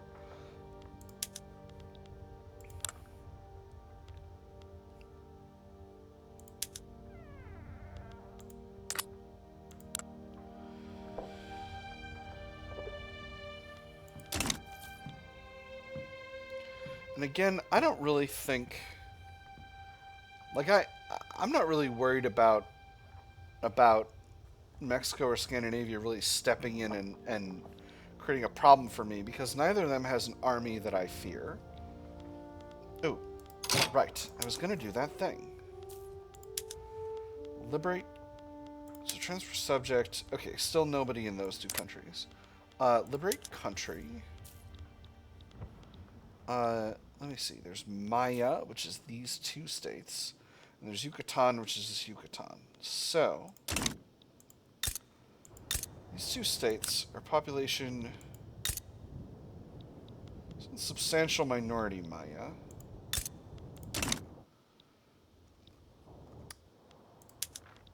I think I'll just add a... No, you know what? We'll liberate the Maya people. There we go. And that's gonna ensure that I get something out of this, because I could take that land, or I could turn them into a protectorate is what I would do. That's how I would go about the situation. Scandinavia damaging relations. Well, why don't you stop? Why don't you stop? Why don't you just chill, Scandinavia? Well, Prussia improving relations. That's pretty cool. I'm delighted to have better relations with you, Prussia, even though you're infamous, even though you're infamous. Even though you've got so much garbage going on.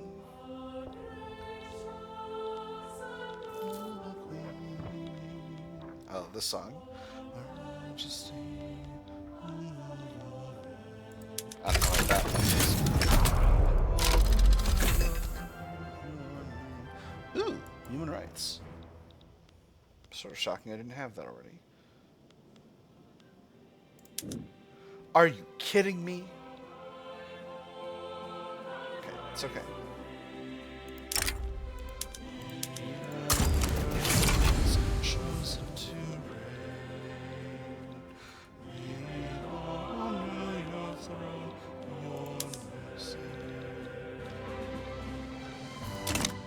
Baroda is doing their own invasion. Interesting. Discord within the intelligentsia. An influential faction within the intelligentsia has grown frustrated with their co-members' neutrality on the topic of migration controls. Themselves in favor of the law, they've now resolved to form a separate political faction intent on passing it. How can you all stand idly by and watch the world pass before your eyes? Have you no sense of honor, of duty to your fellow man? I say nay to such lack of ambition, and I dare say I am not alone in this. With their support, the bill shall pass. More enactment success chance, weaker intelligentsia, or the petite bourgeoisie extend an open hand to these mavericks. Bigger bonuses for the petite bourgeoisie, larger penalties for the size of the intelligentsia, but less enactment success chance. I'm just going with the first one. I'm fine. I'm fine where we are. So if I get duchy cities, I'll be able to sort of kind of walk across this area and do everything I need to do. So I'm not worried.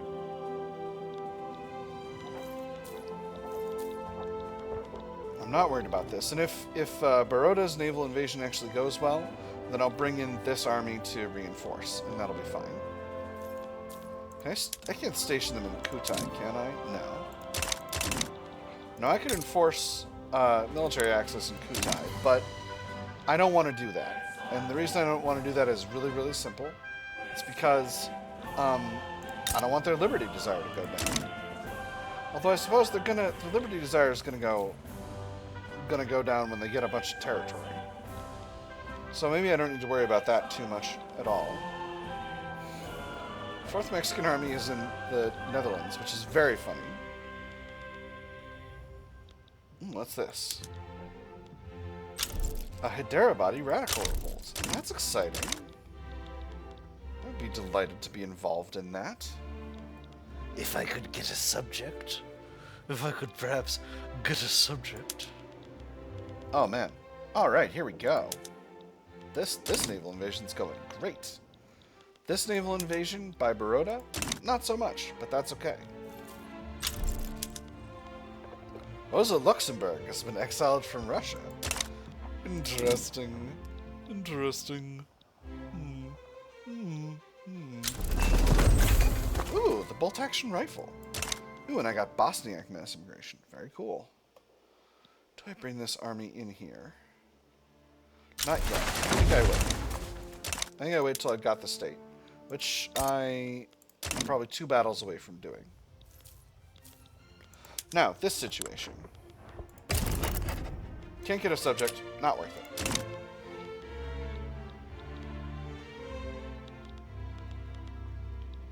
And this battle should get us where we want to be. So, I'll progress to review. Cool. Now's when I'll bring in the additional army.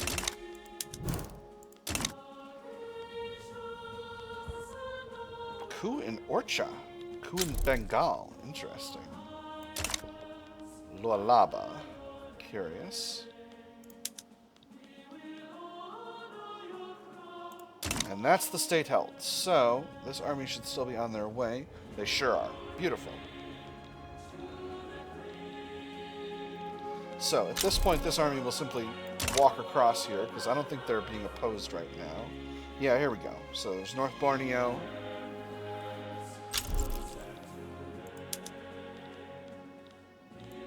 And Mexico's damaging relations. Ooh, gold in the Yukon territory. Is that gold fields? It might be gold fields. Yes. Which is fine. No objections here.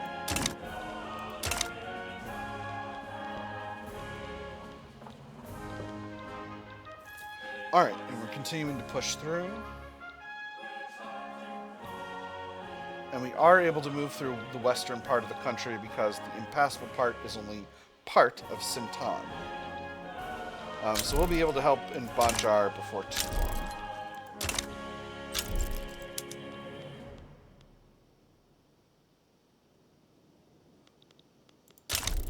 You're on the front, right? I hope so. You certainly don't look like you're on the front, but that's okay.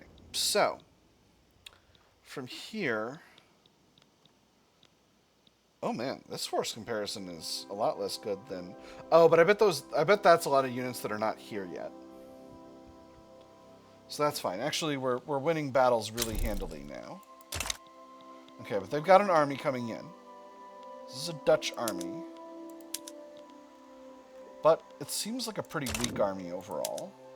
They are delaying me a little bit. We'll go ahead and set your strategic target to Baroda. Yeah, we got another army. Oh, Pontianak is not in the war. We got another army coming in, but it's pretty much nothing. Those are allies, Palenpur. Alright, so not worried about that. Alright, there's the front moved. And actually...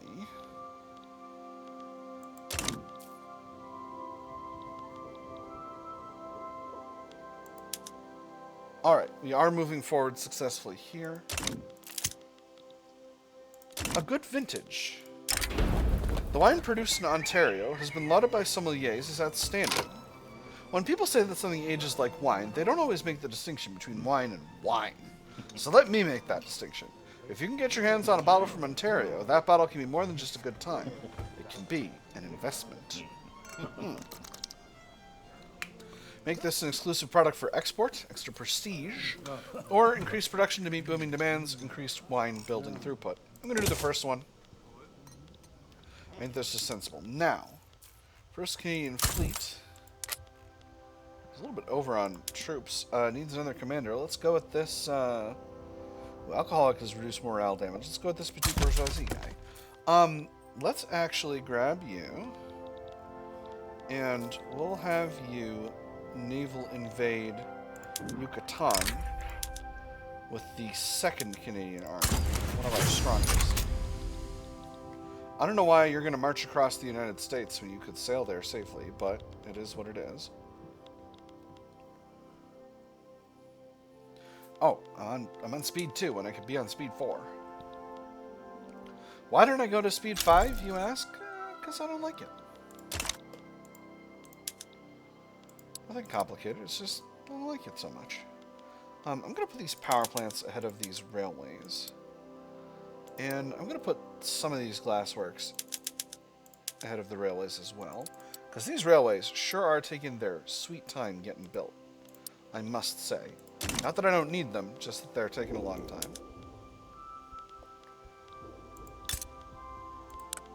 Alright, we're making good, not making great progress.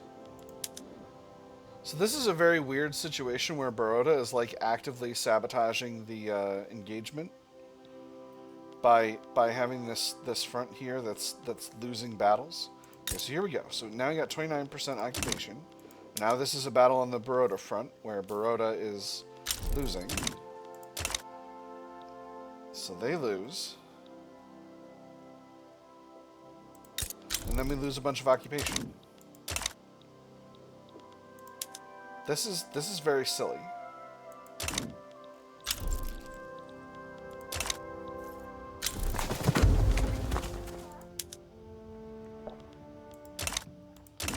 Alright, should have brought the fleet back first. That's okay.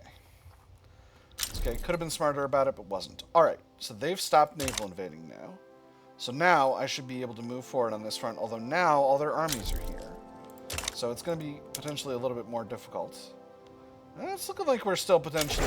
And there's migration controls. Cool. Alright, so we should be able to get Baroda now. And then, once we've naval invaded Yucatan and Chiapas, we should have everything we desire. And I'm being a little bit frisky with this, with only one army defending the home country, but I'm feeling confident. I feel like I can win this. I am not at all concerned about the armies of Mexico and Scandinavia. 55% occupation, that's good. Standard of living is increasing once again, so that's also good. Population is continuing to be absolutely... We're continuing to be absolutely stuffed with people. Which is good. Oh!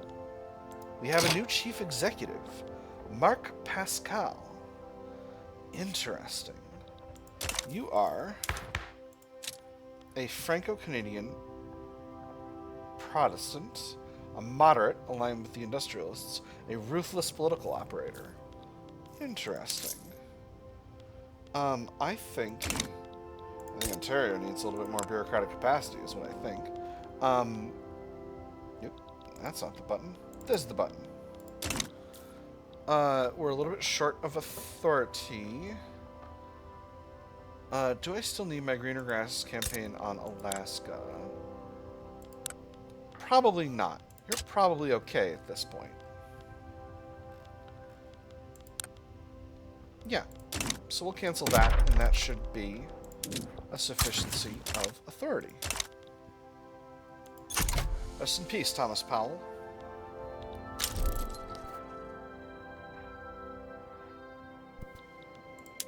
Alright, here we go. This, I think, will be... Nope, one more.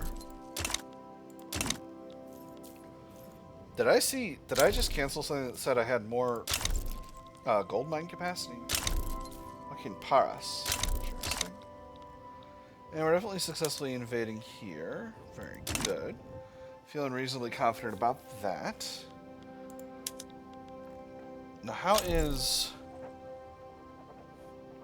Okay, Dutch East Indies War support has...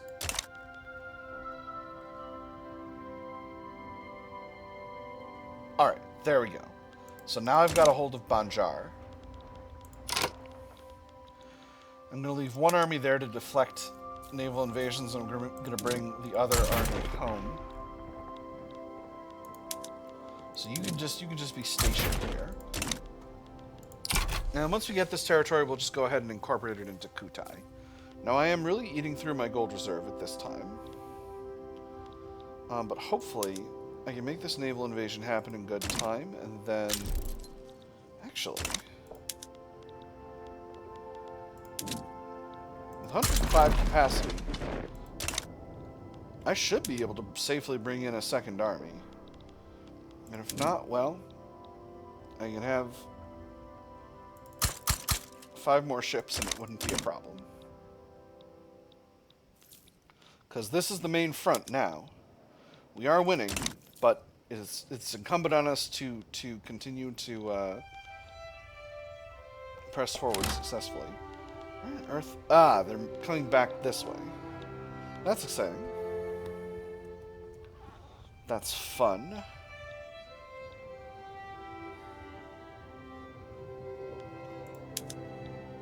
And this should get us occupation, and then we won't have the naval penalties anymore, and then we'll be doing just fine. I'm going to set this army's strategic objective to Chiapas, and then we should be good to go. Alright, so now Alright, now Netherlands no longer has war support protection, which is fine. And we are successfully moving ahead in Mexico, so that's also good.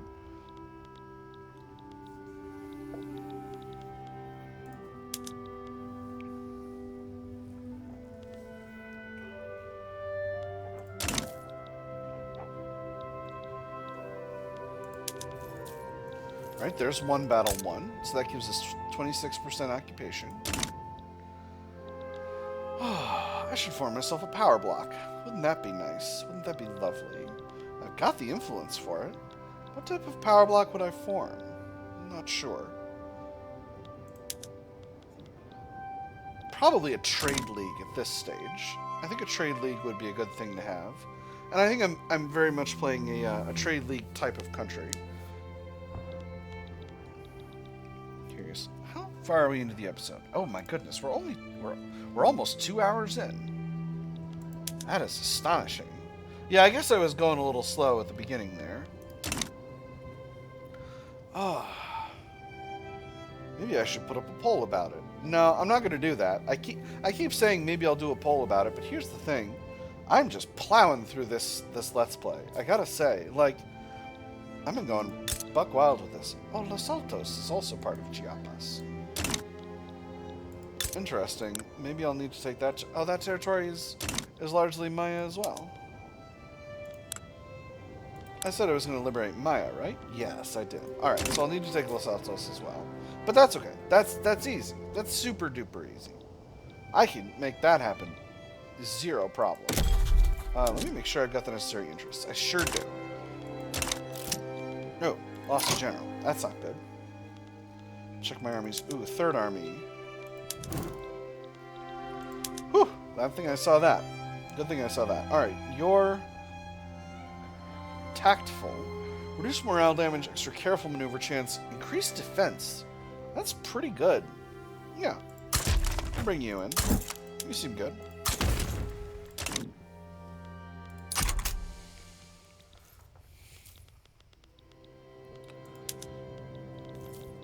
Yeah, and that force comparison's looking really rock solid. Now...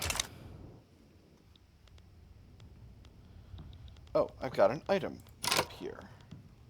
Trampled underfoot. Oh, that's brutal. A demonstration organized by the Salish National Movement in Newfoundland has been violently dispersed by police, leading to several fatalities and serious injuries. Memories of the incident have become a rallying cry for dissidents. He'd been smiling when he ordered his horse through the crowd. His expression was etched on her mind as if by acid on a metal plate. What kind of man could maintain such hideous serenity amongst the screams, the broken bones, the spurts of blood? As people fled around him, he'd ordered his officers forward. And then what? Amidst the blur of human terror, she'd found herself sheltering in a haphazardly shuttered bar. Many others had not been so lucky. When she walked through the place where the demonstration had been held, she could not tell how many of the people sprawled across the flagstones were still moving. Censure the officers responsible. 2% of pops in Newfoundland become more radical. Petite bourgeoisie become angry. Or they were ordered to disperse. Police are not to blame.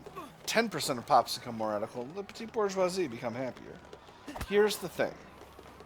I am improving relations with Great Britain. I think I can afford to censure the officers. Newfoundland is not that populated, but at the same time, it's reasonably well populated. These synthetics plants are not able to function. Interesting. I think I may have miscalculated about that, but that's okay. So, it's only a few more weeks before Netherlands are in negative war support, and after that, shouldn't be much of a problem. If I can get Chiapas, which I feel I can. A Sin front. What is this? Ah. A Palanpuri radical revolt. Got it. let's... First, how long is this gonna be?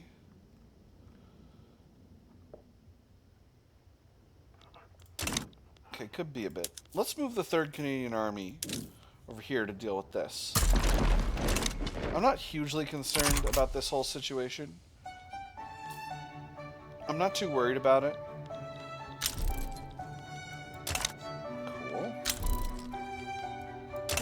Siak is in default, alright. But with this, okay.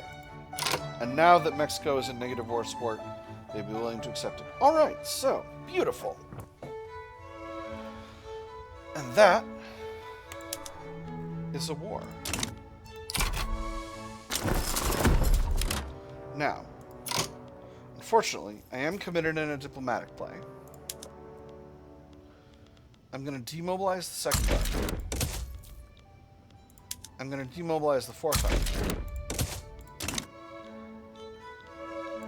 I'm going to wait a few months and then demobilize the 1st Army. And that's just going to make costs more reasonable. Statue of History. Oh boy. A statue of the old monarch stands in East Borneo. Some are suggesting it should be torn down. It looks down on us, it does, laughing, gloating, mocking. Tearing it down is the only way to be free of it. Tear down the symbol of the old world. Happier trade unions. It's important that we don't forget history. Happier landowners. Or we shall relocate it to Fort Douglas to keep an eye on it. 20% of pops in East Borneo become more loyalist. Or 2% of pops in Manitoba become more radical. Tear that shit down. I'll never make the landowners happy if I can avoid it. Alright, now, Kutai, it's time. Increase autonomy, reduce subject payments.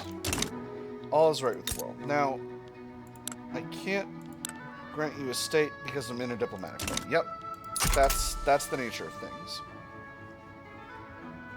So once this business with the Palanpuri radical revolt is sorted, we'll be good to go.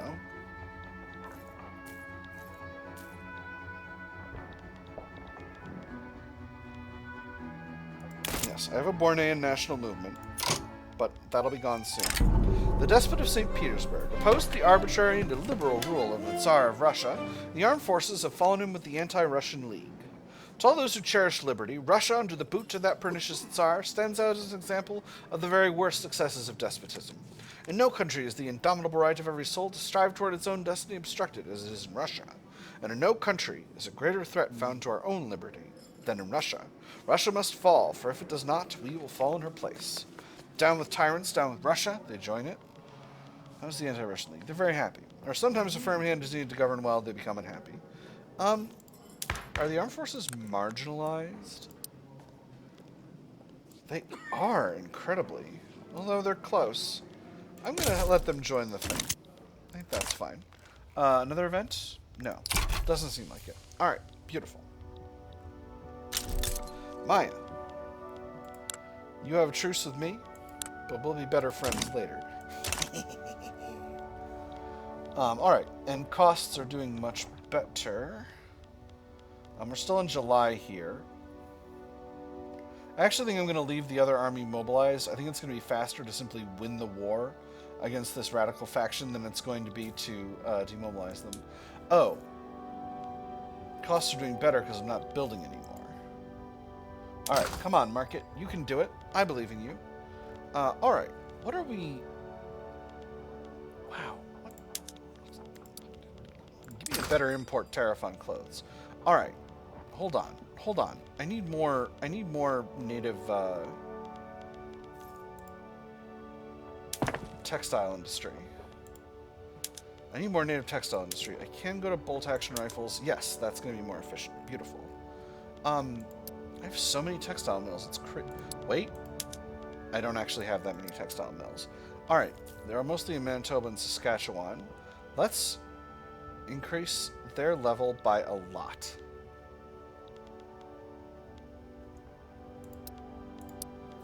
And then I think we'll go ahead and build up another set of textile mills. And I think no, not a lot of labor available in northern Colombia. Where have I got labor available? I got a lot of labor available in Alberta. Alright, so be it. Other than that, it's just Ontario and Quebec. Let's build... I'm tempted to build up to 20 levels. Yeah, I'll build up to 20 levels.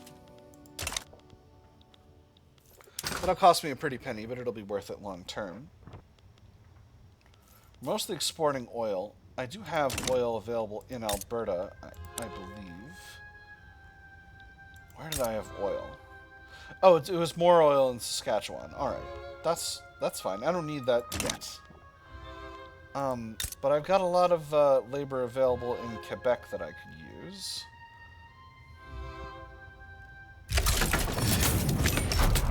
That's right. I have the ability to produce my own tobacco here. But I don't necessarily need to. I could produce more grain, which actually is expensive in my market, and which I am bringing in a lot of from abroad. Yeah, we'll do that. These wheat farms are unproductive. Let's get them using steam-powered threshers, and let's build them up some.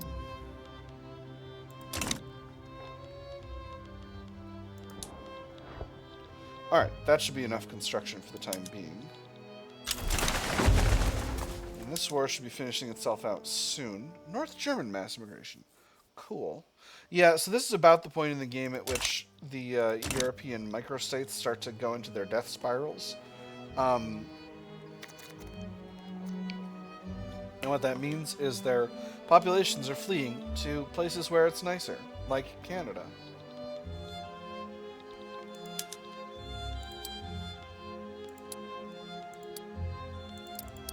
I'm actually going to put these wheat farms in at the top, because they're going to get built really fast. And there is the automatic machine gun. Beautiful. So, I'm just going to wait until this war is finished, and then I'm going to... enable that mobilization method for all my armies, and then we'll be good to go. After that, it's Kutai I need to handle. Alright, very good. Getting quite close here.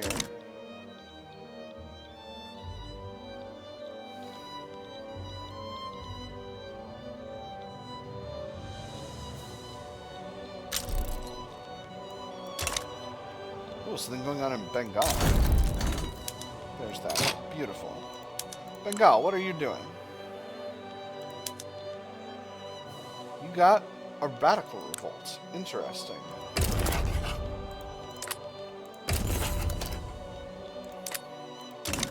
Couldn't get a subject, so I'm not worried about it.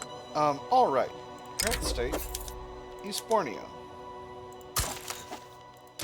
Now Kutai has become large. So, now, I believe I was cultivating additional tea. So at this point, I'll put a tariff.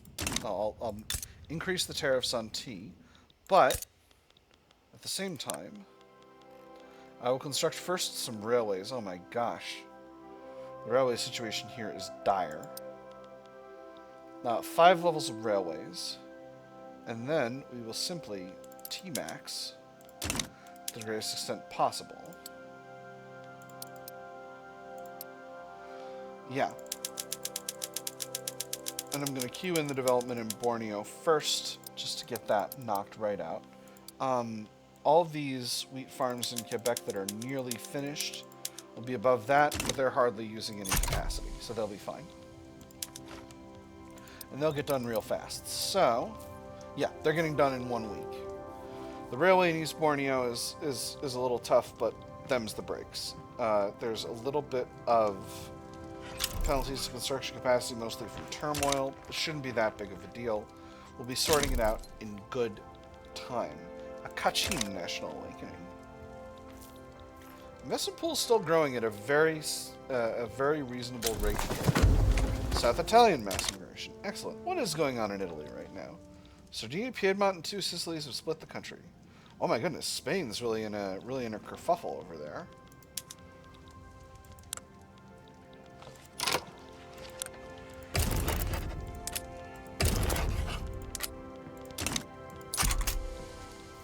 Bengal can handle itself. Alright, so it seems like Prussia was once again not able to successfully unify, which is just fine. Now, I could go back to Mahashatra. Ah, they got free from France. That's pretty cool. What if instead of being fully occupied by France, you're a democratic republic based? You need Canadian protection is what you need.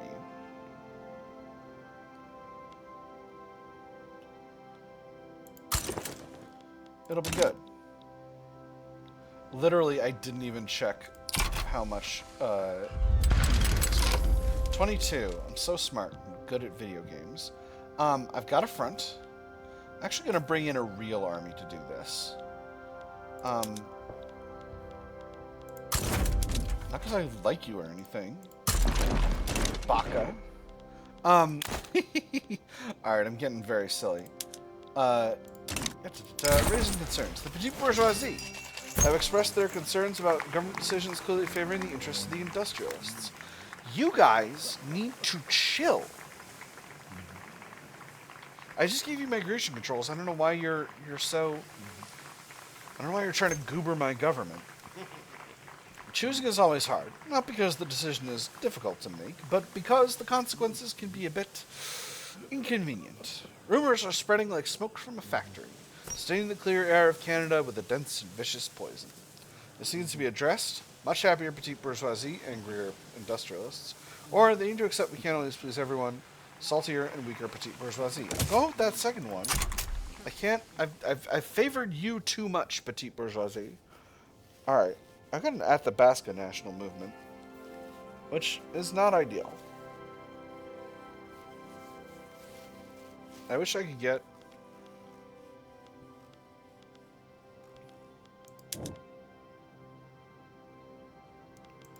I'm hurtling towards being able to purchase the rest of Alaska. If I can't, Headachesville. Clot backs down. Very good. So this is the territory that was held by France, and soon it will be held by me. Not directly, of course, but by my subject, which Mahashatra is going to be. Get Portugal in on this. What do you want? An obligation. Well, that's okay. I don't really need that. I don't really need an obligation for Portugal.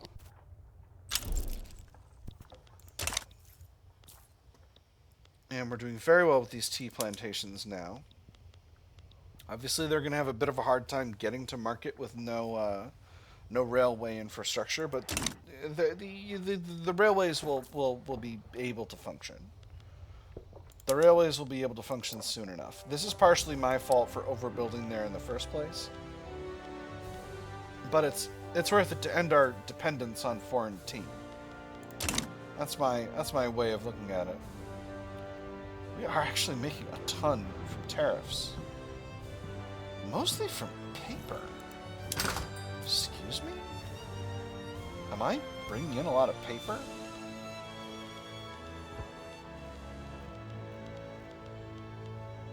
No, I'm exporting a lot of paper, and I'm tariffing exported paper. Curious. Oh, because I've got the prestige paper. Oh, that's so funny. I think I need to...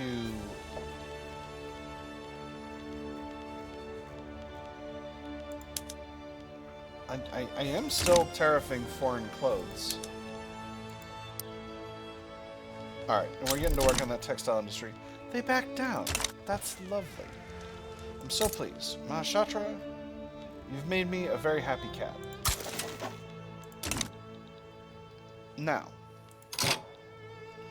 I believe I was completing the unification of Gujarat. I think I can't take Yadar. Can I take Dharampur? I can take Dharampur without anybody going buck wild. Portugal might try to stop me, which would be interesting. But China, trade privileges, I'd be delighted.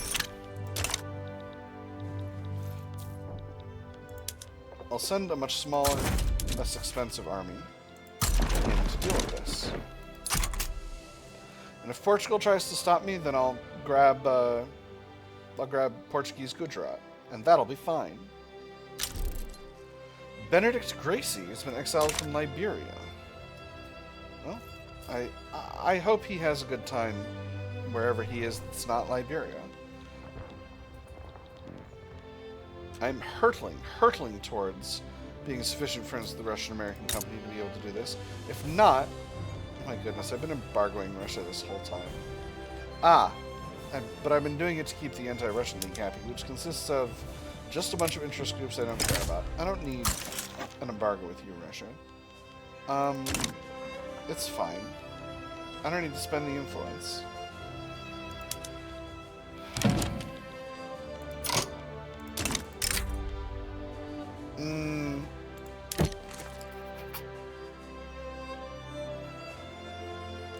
No, thank you. Oh, you gotta be careful about investment rights in China. Oh my goodness, they got themselves recognized. They're a great power now. They're on the world stage and everything. The Celestial Throne. Delightful. Now, what's Mahashatra's... Okay, Mahashatra's Liberty Desire is going down. That's excellent. I'm feeling very pleased about that. What about Kutai? Kutai's doing just fine. Have they got the market access they need?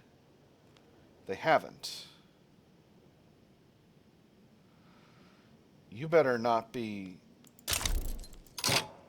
They formed the Imperial Circle. That's exciting. John Rockefeller was exiled from the United States. Are you not subsidizing your railways? Okay, they've just gotten built, and they're in the process of building up. All right, so this should be fine long term.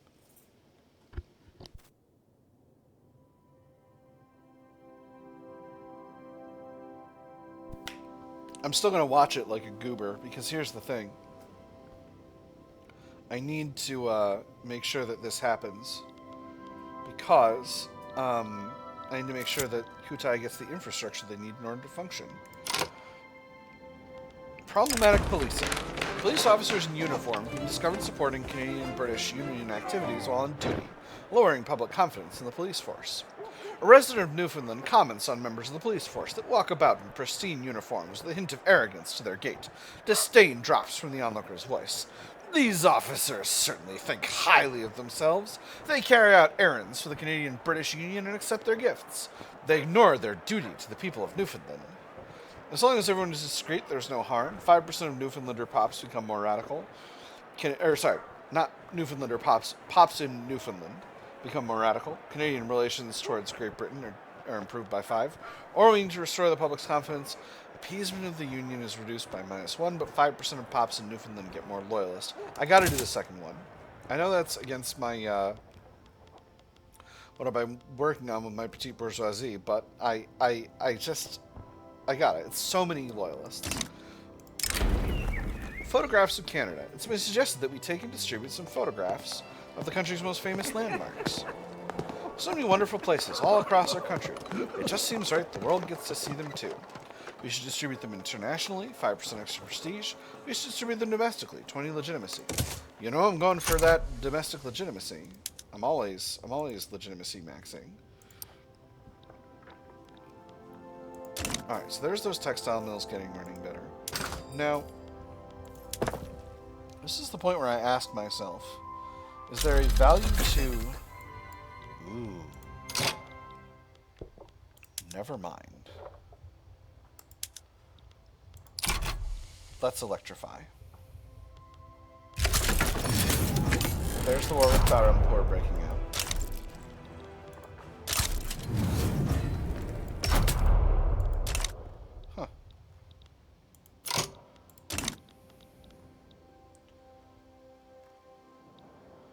apparently there was a second war. That's okay. We'll deal with them. Now, what I was doing was I just electrified my textile industry. So let's take a quick look at what that's done to power prices. East Borneo, I'll build a power plant. Quebec, let me see, each power plant's producing 25, so we're going to need 3 more. Ontario, 4 more. Saskatchewan is going to need 4. And Manitoba is going to need 5. And actually, the Manitoba and Saskatchewan ones are going to need to be built first. Alright, let's do it.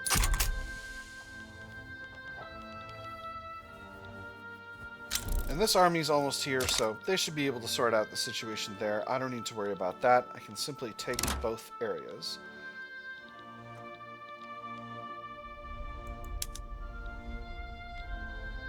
Alright. There's that. Here is our other one.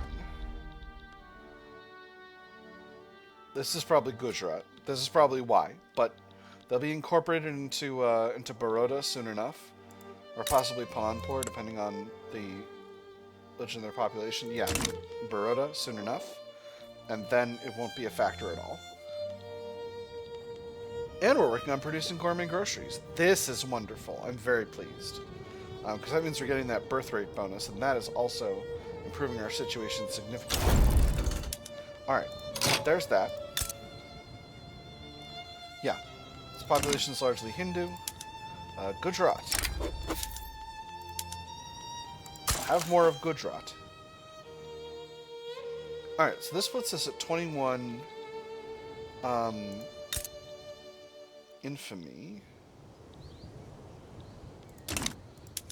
If I take Kolhapur, I can't take Kolhapur. Alright, that's fine. Shatra is doing great. Alright. And Kutai, have you developed sufficient market access yet? Yes, they sure have. Now, how's my oil prices? Oil prices are good. We're mostly exporting our oil at this stage. Gold depleted in the Yukon, that's good. I'm going to throw a few of these power plants at the top of the queue just to make sure the textile mills get running effectively. And then, Yukon Territory, you need some additional gold mines. I don't know why I threw that at the top of the queue. Doesn't need to be there. Alright, beautiful. And this means that Alberta is going to need some more power plants as well. I'm just going to build 5 levels total. I think that's going to be reasonable. I'm going to put 2 of them at the top of the queue, same as I did with the other ones. Cash flow is still doing just fine. Investment pool is still increasing in size. The Bengali Radical Revolt now leads the Coalition of States. Interesting. I want to wait until my infamy decays just a little bit more before I go after Idar. I think that's just reasonable. I don't want to go over 25, because going over 25 creates headaches. And I'm Canada. I would never become an infamous pariah state. Still have a truce with Maya. But I could snag Los Altos. I can't do a conquer CB on them, which is interesting. Maybe I do a conquer just on this.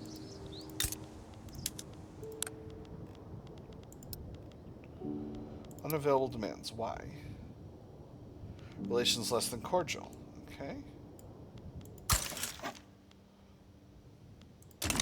Let's begin damaging relations, shall we? Let's process Romanian mass immigration. Very cool. Alright. And things are going just fine with our other subjects. Now that we've taken over East Borneo, How has that translated into tea production? Not that much. Which is a bit of a shock. Tea plantations, they're having trouble hiring because there's insufficient population here. But migration attraction should be high because of all the available jobs. Low from unrecognized power. Well, that is a shame. I was really hoping that would work. Well, maybe I need to pursue a more aggressive foreign policy towards the Dutch East Indies then, because that is simply the most sensible way to do things. Let's throw these at the bottom of the queue for now.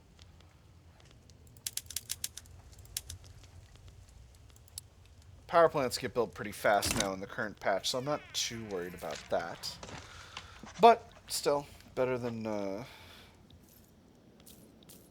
better to be safe. Now, I also have the ability to go to automatic power looms that would not be more productive. But now that I've got automatic mechanized farming, I should be able to do a little bit more. Yeah, here we go. What if I went with electric fences for livestock ranches? Okay, that would work. Rail transport for the vineyards. I think you'll be doing better with that. Let's take another visit to Steam Donkey and see if these mostly more productive. Lead mines seems worse. Sulfur mines? No. Rail transport, maybe? Okay, you're better off with rail transport. Tobacco plantations, rail transport? You seem to like it okay. Rail transport for logging. Mostly good, right? No, bad. They don't like it. Steam Donkey for logging? No. Okay, interesting. Rail transport for oil? Seems good.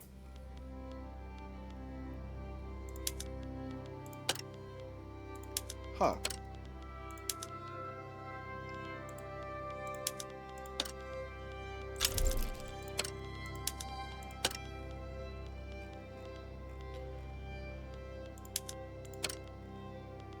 I want to keep most businesses in privatization if I can.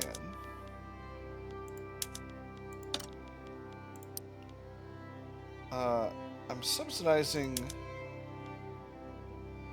the clothing producers in Manitoba, which perhaps I don't need to do. Now, okay, I've made luxury clothes very cheap in the market.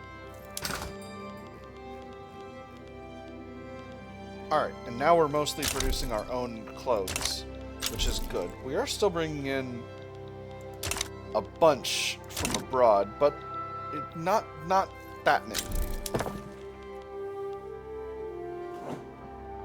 And as Alberta gets more populous, which it should be getting more populous, yeah, very significant population growth over time, these buildings should be hiring more, and that should be making... We're having a hard time hiring. Interesting. Because of expensive electricity. Alright, that's okay. That's okay. You're also having a hard time hiring. Because of expensive engines in the market. Ooh. That is something I can definitely improve. My motor industries are chiefly in... Well, they're in a bunch of places now. Let's build up...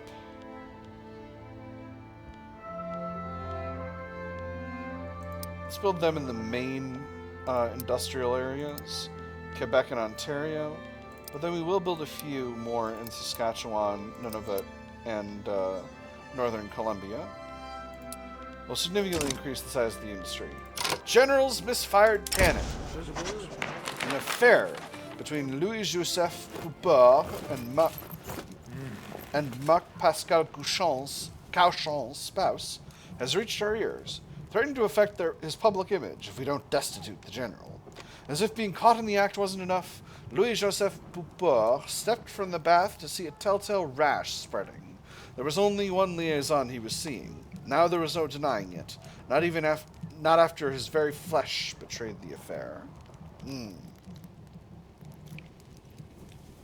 We still need a general. These are personal matters. 10% chance that Cauchon becomes an alcoholic. Cauchon gets syphilitic regardless. Pupor will also become syphilitic. And the industrialists will be upset. Or we cannot trust a man like this. Industrialists happy. Pupor will step down. Cauchon will become syphilitic. The industrial, yeah. We'll do the second one. I can afford to lose a general right now. All right, first army needs a new leader. We got a market liberal aligned with the petite bourgeoisie, and he's meticulous. That's very good. Extra offense, extra defense, extra recovery rate. This used to be something different. This used to be like a home territory bonus. Still, it's very good. I actually think we're going to go up to lieutenant generals for this army just to make sure there's capacity. Now, interestingly, nah. I thought the petite bourgeoisie were below powerful. They're not. Alright. So. Very close. I'm very close now. Very close to being able to purchase the remainder of Alaska. United States. You want to trade investment rights? No, thank you. No, thank you. I'm quite happy with more or less complete control over my own economy. Wow, France is building a lot of stuff in here right now. But that's okay. I'm building a lot of stuff in France too, probably. Wow. Actually, not so much. I don't own that much in Canada. Or wait, no, it's this side. Yeah, no, not so much. Or of France. Okay, telephone unlocked. Excellent. So now I can build electrics industries, which is going to provide a baseline level of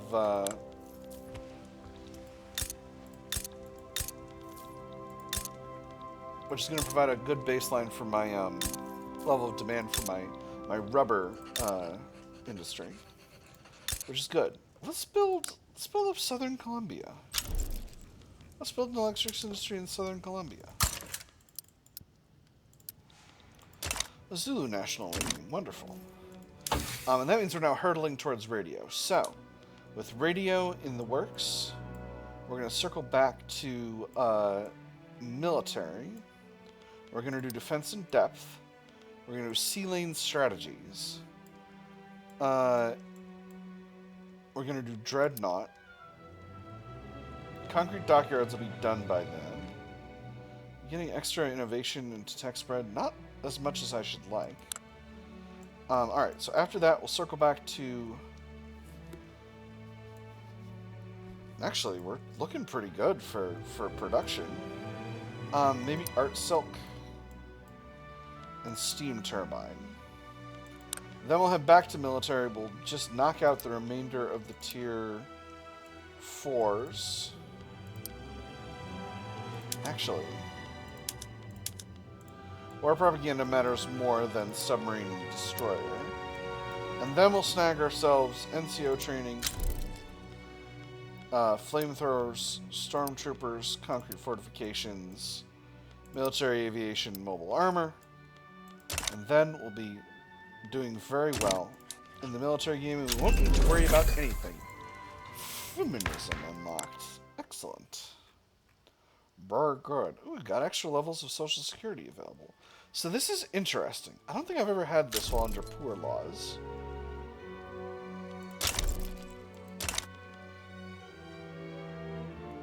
We're hardly spending anything in welfare. Spending a lot on subventions. But that's to be expected. That's kind of... That's an economy for you. How much am I making in tariffs? I'm still making a lot by tariffing outgoing paper and incoming tea and clothes. But that's a necessity.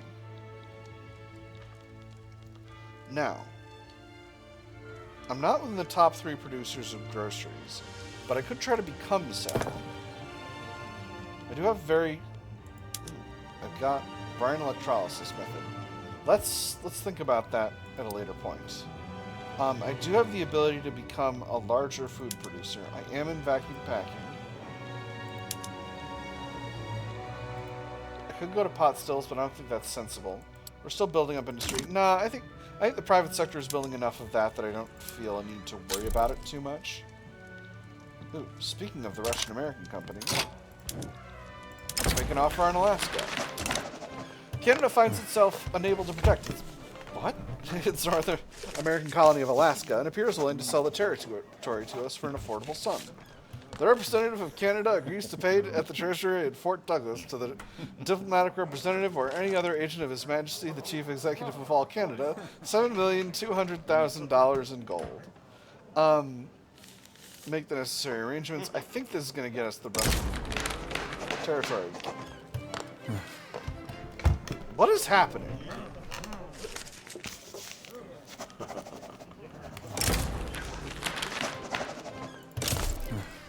Insane. Okay, so that event didn't work. It's time to fight the Russians. They will not accept this, but I don't think it's going to matter. Russia, do you have any allies I need to worry about? Japan and Spain.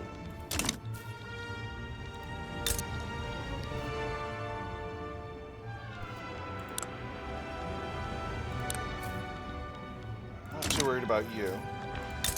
Spain, not too worried about you either. Japan's a minor.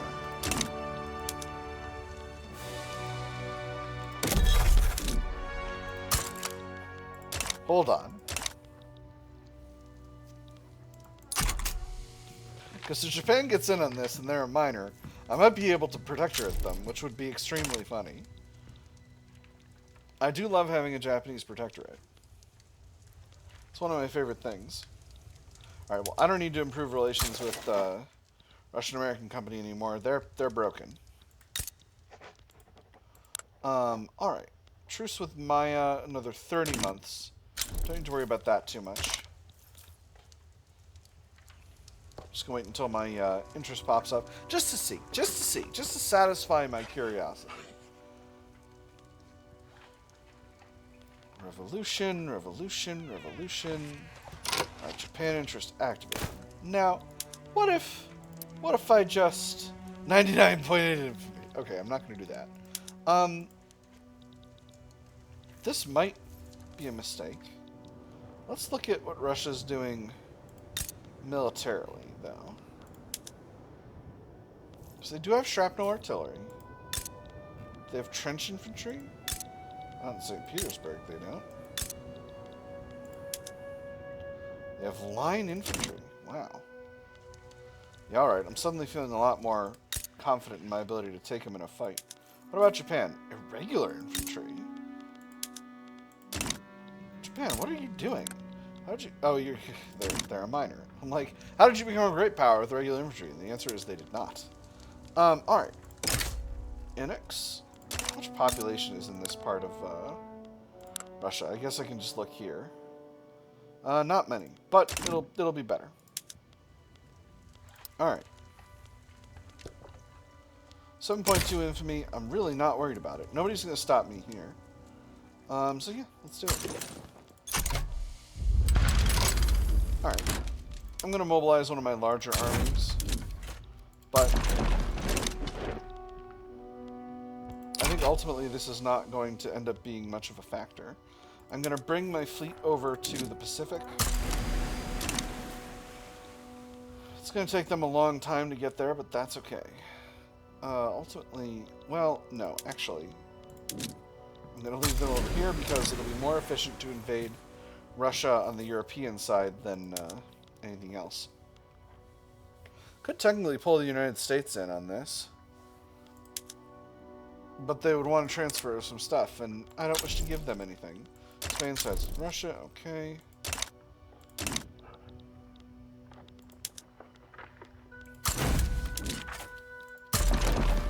Let's double my military commitment. And we'll mobilize the rest of our units. Now, with Spain involved,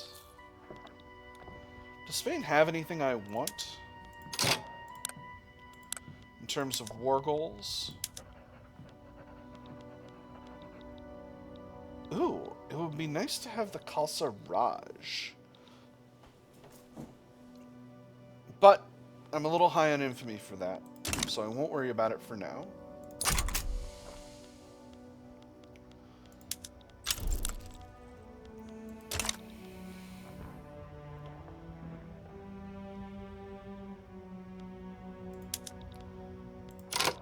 Ooh. A war goal with liberate. Ooh.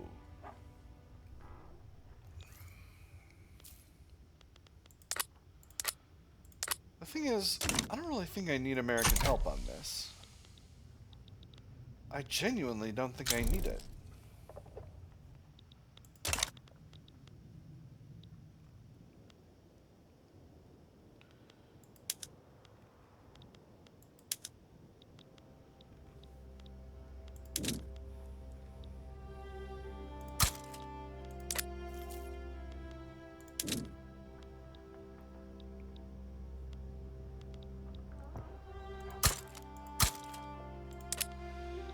Decided I'm increasing the size of my military by a little bit more. My larger armies.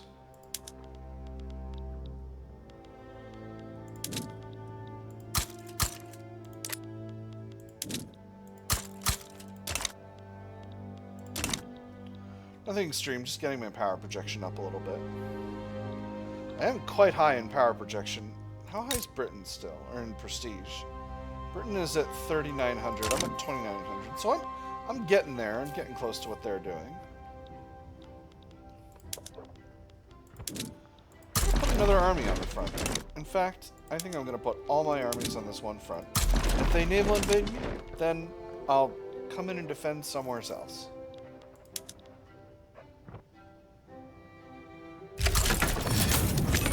There's the war. So, let's see how things go. Again, I'm very confident in my ability to win this. Perhaps unreasonably so. Let's see how our first battle's going. Yeah, our offense is significantly exceeding their defense. So, I am feeling extremely confident in my ability to win this. I didn't look at what Spain's got, which perhaps I should have. Light infantry and mobile artillery. Yeah, no, I didn't need to be worrying about it at all. Alright, that's fine. Ah, I'm very pleased now. Now, I do think I'm going to go a little bit longer.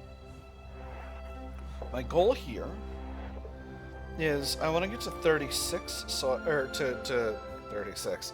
I want to get to 06, or to the end of 05, so that I can have a nice, clean set of 3 10-year episodes before the end of the series. And that'll be fine, and I can just knock that right out. Yeah, it looks like we are absolutely stomping them. So how much, what occupation percentage have we got of Russian-American Company Alaska? 25% at present. We got more developing every battle. Right now we're at 50, now we're at 75, and we got a battle kicked off that's actually about to finish pretty soon. The Oregon Eruption. Didn't I just have this event? I guess that thing with the 2 generals wasn't in Oregon. A violent eruption has shaken the state of Oregon. Fragments of tephra and volcanic ash have destroyed buildings and crops, taking some of the lives of our people. The dense column of smoke was followed by a clear explosion. Shepherds who worked at the base of the mountain aimlessly turned their eyes at the now bright and clear cloud. A landslide came after. We cannot predict an explosion, 20% devastation, or our people need us. Costs a bunch of cash, 10% devastation. I'm going to do the second one. I think that's just sensible. I can afford it. I got so much freaking money. I got so much money in this game, it's crazy. I need this for national security purposes. That's not, I'm not just greedy. It's for national security and whatnot. Chiefly whatnot. Ooh, what's this? A Kutai modernist revolt. Ooh, I actually do need to handle that. Maybe not. Maybe not. My subjects have kind of got it. Yeah, my subjects have got it. Alright, so that's this territory held. Now, Alright, and now Russia does not have war support protection. So, but in the interest of getting the thing the heck done, let's just go ahead and thrust the Second Army into Ingria. Lobbyist lectures in Fort Douglas. A man employed by a powerful member of the Canadian-American Union is delivering lectures and pamphlets addressed to targeted constituencies in Fort Douglas. One lawmaker writes to a fellow politician, "Each day he finds me. I know not how. I'm quite disturbed. What are his aims? That hired emissary of the Canadian-American Union haunts the doors of the Canadian Assembly, much like the ghost of the murdered Banquo. Make it clear lobbies are responsible for the emissaries they hire, weaker intelligentsia, extra legitimacy, or any concerns about the emissary's behavior are unfounded, stronger intelligentsia." I'm going to do the first one. I know I don't need the legitimacy right now, but I think it's still good. Alright, and at this point I can afford to move an army to Kutai to handle this, just to make sure that it doesn't become a problem. The Sindh front. Uh-oh. What's going on over here? What's going on over here? Oh! This is part of our war. I hadn't even realized. Alright, let's put, well, we'll put our first army there. Gosh, it hadn't even occurred to me. Yeah, we'll put an army there. Put an army there for sure. Alright, so we're currently increasing the size of our forces. Yeah, we're splitting up our armies. It might not be the most sensible thing in the world, but, you know, it is what it is. Now, if we can invade... Ingria is still their capital. Yeah, Ingria is still their capital. So, sorry, before I get up to any of this, what's our market need? Okay. We could use more art and meat. We could use more meat. Where can I increase meat production? Wow, livestock ranches are really not very effective. Where's my most profitable meat packing?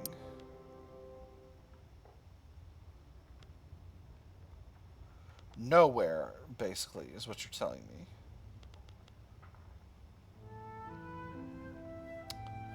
It's tough. It's tough.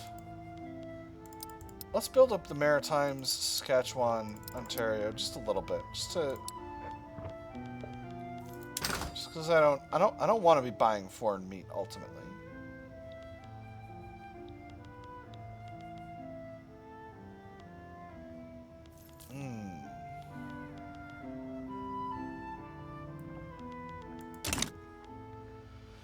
Tea situation could definitely be better.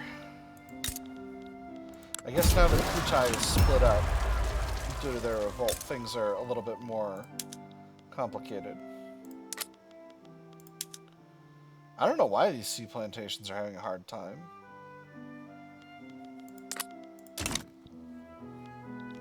Again, perhaps the answer is I must simply take more of Borneo. Before I get going too much faster, what else do I need? I need wheat. Mostly... Oh, right. Vulcanization. That's right.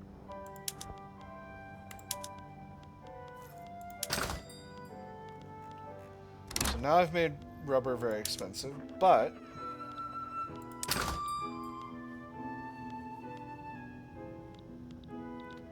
I'm producing really a ton of it. And now I can subvene the export of tools, perhaps. Which should be dirt cheap in my market. And can I produce rubber anywhere else?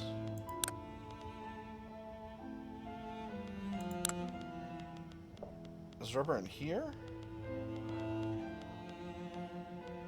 Where is it?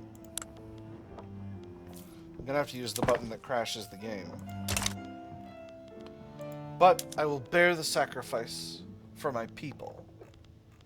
For my people, I will bear the sacrifice of hitting the button that crashes the game. Rubber. Here we are. Oh, I can build up South Madagascar. Cool.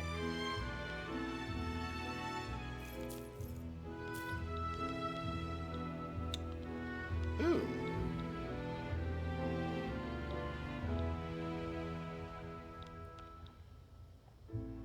Should I build up ones in Venezuela? I think perhaps I should.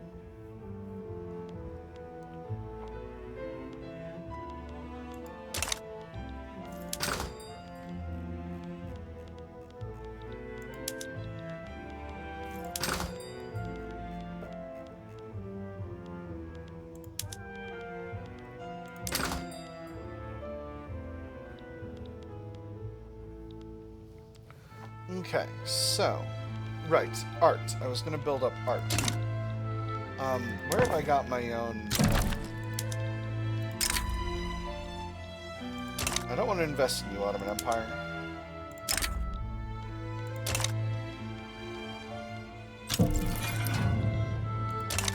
Where are my arts academies? Southern Columbia, Maritimes, Idaho.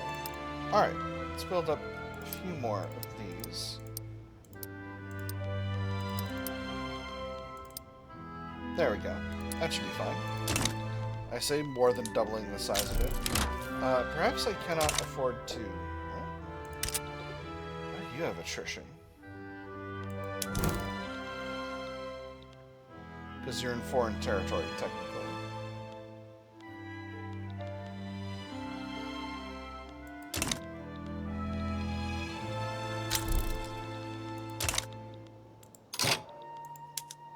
What the hell?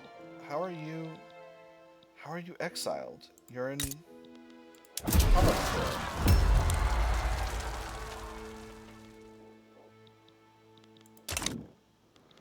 Wait a minute.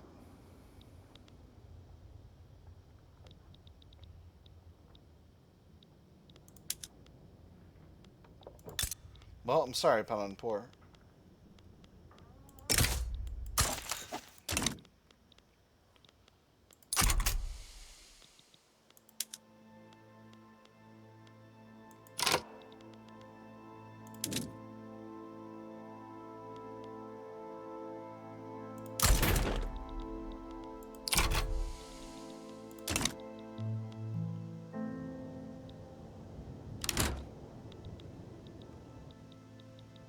What is going on with these fronts?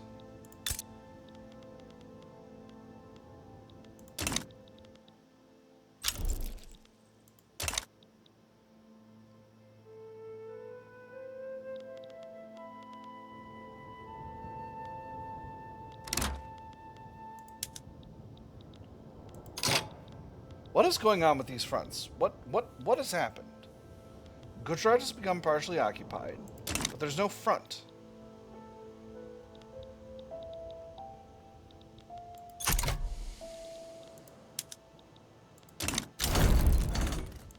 Alright, there's the Kutai Modernist Revolt. Okay, clearly I need to be paying more attention to this. I am winning the battle in Ingria, but what happened in Baroda? How did they reach there? And why is there still a battle ongoing that we're winning with no front? How is this army exiled? And why are they stuck here?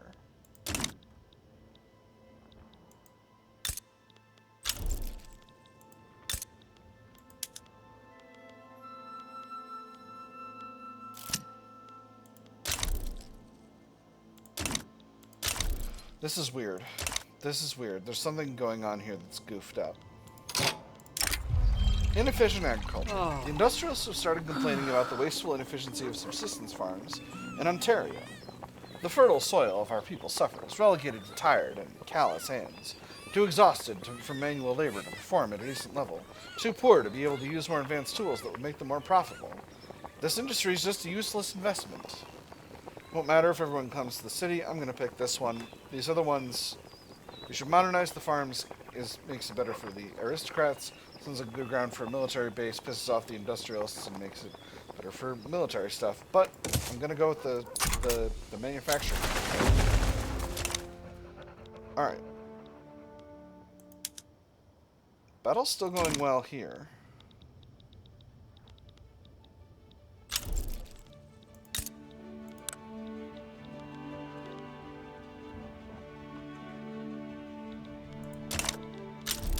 I don't know why Palanpur is isolated from our market.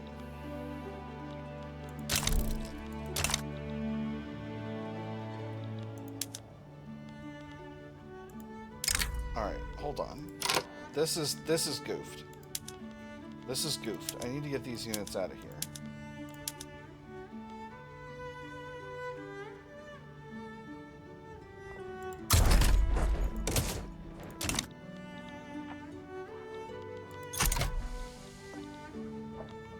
Alright, well, they're all going a weird way, but they're going. So, now I'm simply focused on the Ingria situation.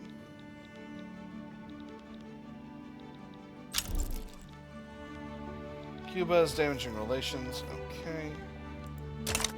It's a little bit curious. Not sure why they'd do that, but they are doing it. Now, the situation in Maya... No, that's El Salvador. There is a situation going on in Maya, but it's a different one. And it's not one that I have the ability to get involved in. Or no, it is. Ooh, perfect.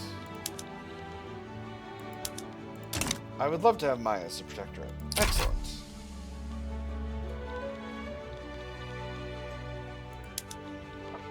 We accepted our request for our offer of support, so I'm going to move the 3rd Army there. And this will be wonderful.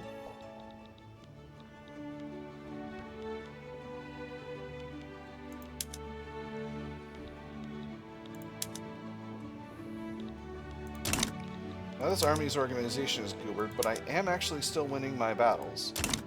So that's pretty funny. Now this should mean Russia no longer has support protection of any kind. They certainly do not, which means this war is nearly sorted.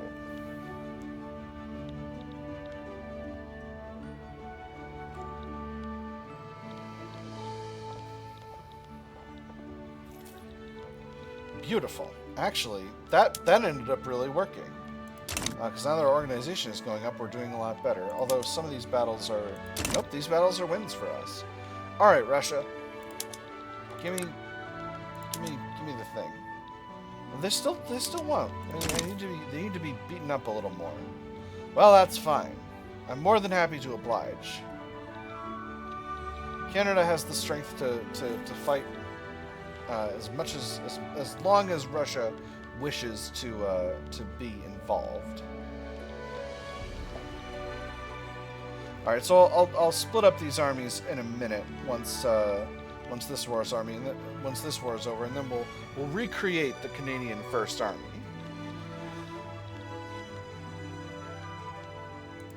Because this shouldn't be too much longer.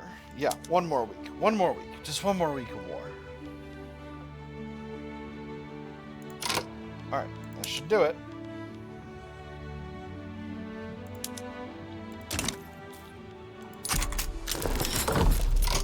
Beautiful.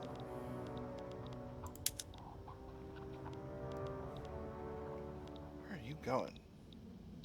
To Austria? Why are you going to Austria? I swear to God, if you get stuck in Austria, instead of going home via the route that you have, I'm gonna be furious is what's gonna happen. Oh my God, are you serious? Why are you in Austria?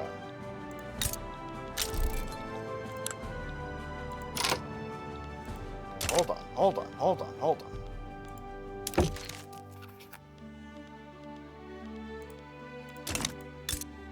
Austria.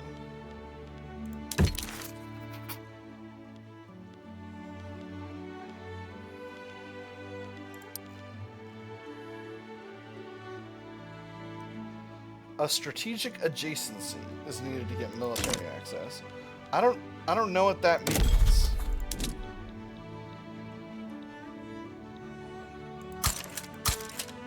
Is that an interest? What the hell? Do I seriously have to?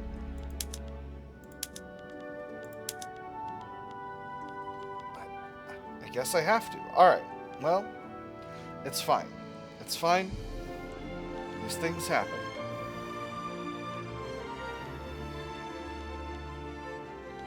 What I'm gonna do is I'm gonna take our oldest. So I'm gonna leave our oldest man here. I'm gonna move all the units.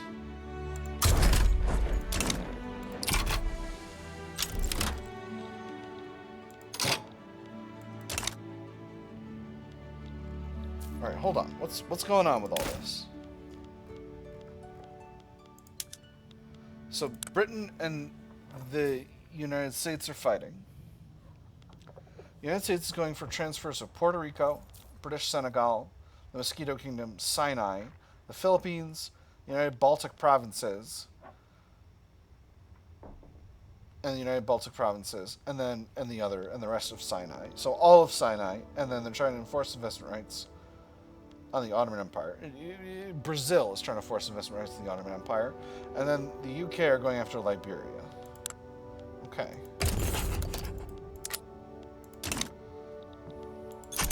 So I could get involved in this. Unfortunately, my armies are bugged.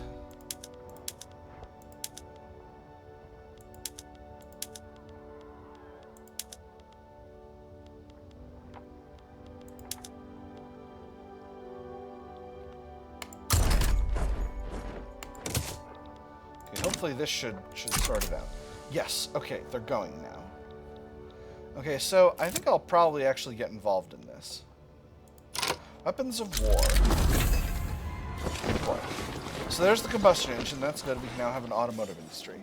An article has been published by the Canadian Standard about some of the weapons which our country uses in the ongoing Maya modernist revolt versus Maya war. The article focuses on the machine gun, a terrifying weapon which tears through flesh and bone at an almost inhuman rate. Members of the public are calling for the use of such weapons to be restricted. Such foul instruments of pain and torment have no place on Earth. Don't restrict them. Salty intelligentsia, lose 10 war support. Or cover up their usage, reduced authority. I'm going to not restrict them. I can take a hit in war support. I don't care. I'm going to win this. I'm going to win this super hard. It's going to be a joke, in fact. No Prussias with Great Britain.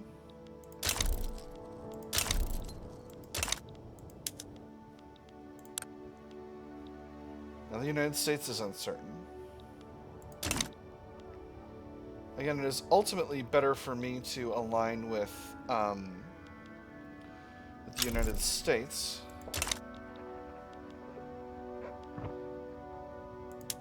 But what would I have as my war goal? I wonder. They're going up against three great powers. Without French help, either.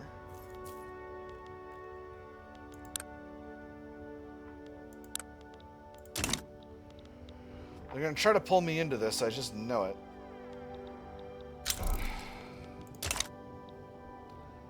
I don't know. I think temptations are what they are. I want to finish out this Maya thing and get my armies rejiggered before I get involved in any stuff going on in Europe. We're 52% occupation. We're very close now. Alright, I need to decide. The United States is probably going to lose. They're not going to lose much, though. Only Liberia.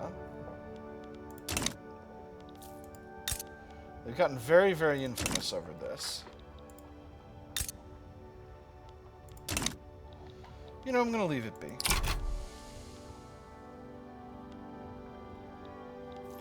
I'm going to leave it be. I got better things to do in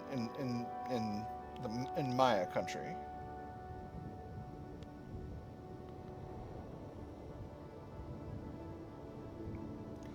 Whew. All right, I'm very relieved to have this army back into reasonable town. I don't know why they're exiling themselves again to walk across the United States when they could just sail there.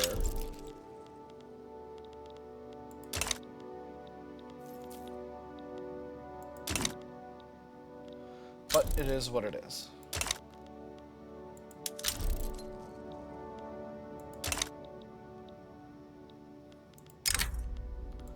Suppose I could transfer this general to a different army.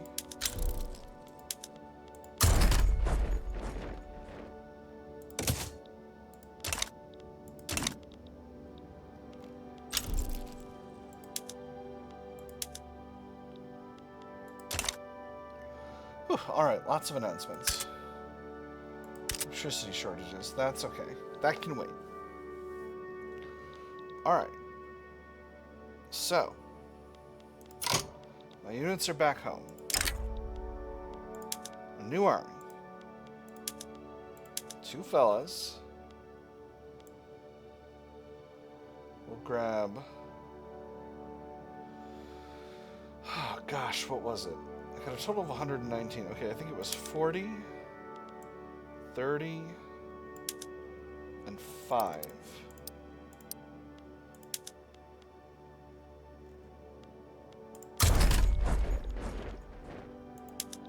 And you're actually the first Canadian army.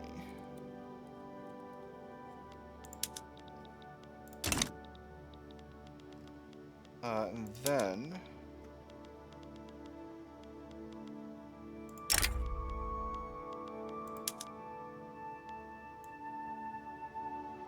we'll go the same thing again.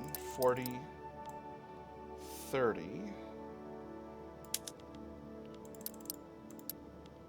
and 5.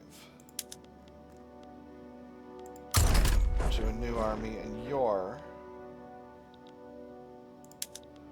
the second Canadian army.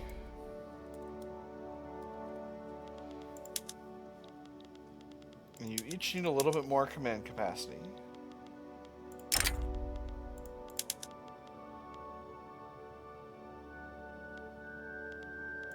But you know, first army's good. Right, and then I'll just put new fellas in. It's fine. An imposing traditionalist commander, yeah, that's fine. And then for this other army, an industrialist guy, ooh, he's scarred. Maybe we'll go with this, let me see, where's my, I could go with the trade unionist. It's fine.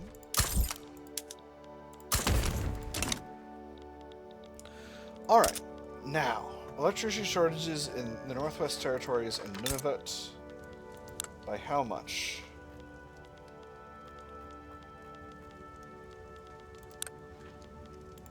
By a subsidy of work. And same deal here, same deal here. And so that's dealt with. Man-of-war shortage, can't deal with that. Right. Maya is now a subject. They're feeling great. I'm feeling great. What can I build up in their country? Rubber. Rubber capacity it is. And I can build up railways as well. Let's do the railways first. And do I have rubber capacity here in Chiapas as well? I sure do. So, we'll max that out. We'll max that out. Then that will be beautiful. Oh, I'm so pleased I did this. I'm so pleased I broke off that territory from Mexico. Now, if I go after Los Altos, I still can't... And why was I unable to... Because of relations. Ah, here we go. I want to fight New Grenada if I do this. But I'm not worried about that. Let's do it.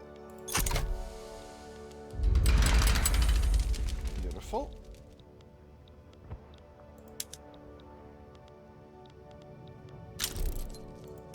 Let's get our Fleet on the way. This is no rush. No one's going to get involved in this. I mean, New Granada is going to get involved, but maybe we'll protectorate them. Maybe they will be a protectorate. And if they are, then so be it.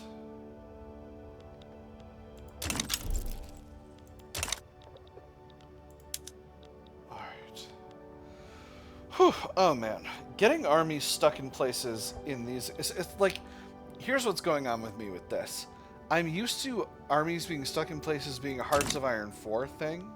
And in Hearts of Iron 4, getting an army stuck in a location is just awful. It's really, really bad. It's one of the worst things that can happen to armies. And they just, like, they slowly decay until they don't exist anymore. And it's really a giant, problem. Alright, we'll mobilize these units. We'll just get them a little bit further south, so that they'll be ready. Gosh, we're sailing all the way around the Cape of Good Hope. So it's really punishing, and it can happen during a peace treaty where something just gets silly and doesn't end up working out right, and it's really bad. It's really, really bad when it happens. So it makes me disproportionately like worried and upset when that happens. So that's why I'm on about this and why it's something that I focus on so much. I'll admit it's something I don't need to focus on so bad. Truly, it's not actually that big of a deal. It's just something that I really tend to get hung up on. Actually, Maya is close to being able to be reduced in autonomy, which would make me happy. Alright, soon.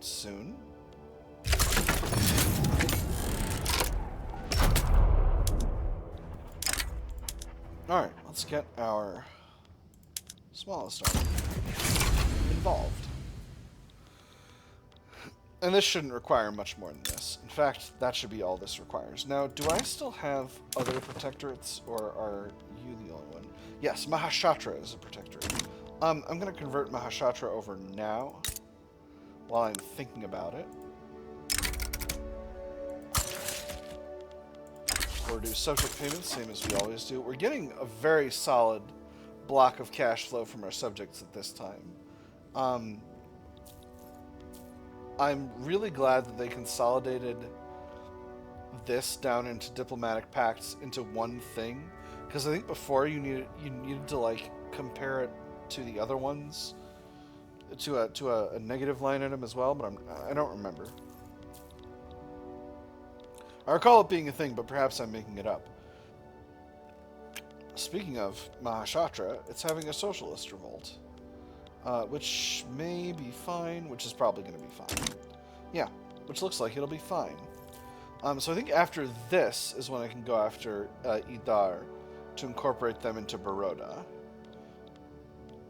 And then maybe I'll take another shot at getting that territory in Portugal. I could also go for Kolhapur to incorporate them into Mahashatra. There is Los Altos sorted. Actually, this is perfect, because now I can move the 4th Army over to here to help with this. And because I'm committed in a diplomatic play, I can't hand the territory over to Maya straight away. I should probably create myself a second fleet. One for the Atlantic and one for the Pacific. But it just seems a little silly. No, it's not silly. I should do it. I should do it. But I'm not highly motivated about that. Wow, it seems that the United States is getting the crap beat out of them, actually. Oh, but the French and the Prussians are shooting at each other again. What are you guys shooting at each other about this time? Oh my goodness. France is in a separate giant war with Great Britain. Well, and that one I'm not involved in either. Gosh, and also golly, well, their loss is my gain, I guess.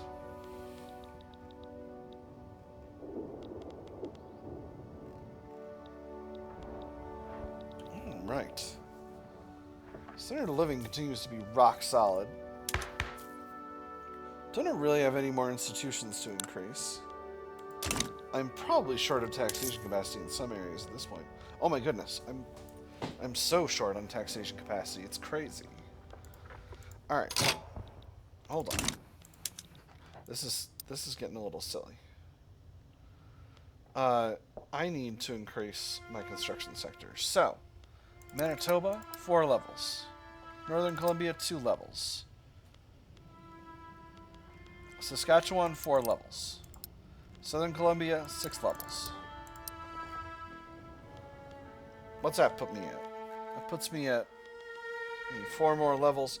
Let's do 2 in Alberta and 2 in... Or no, I already built up some... 4 more in Alberta. So that's going to be 20 more levels of construction. Next, what else do I need? I need my own automotive industry. That's what I need. Oh man, I'm short on frickin' infrastructure in Ontario. That's crazy. Is there anywhere else I'm short on infrastructure?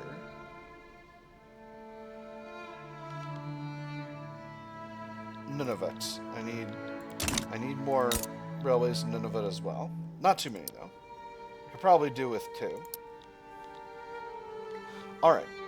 And then time to press the button that crashes the game. And to be clear, it doesn't crash the game, it freezes the game, but it's close enough. Alright. Sort by taxation capacity.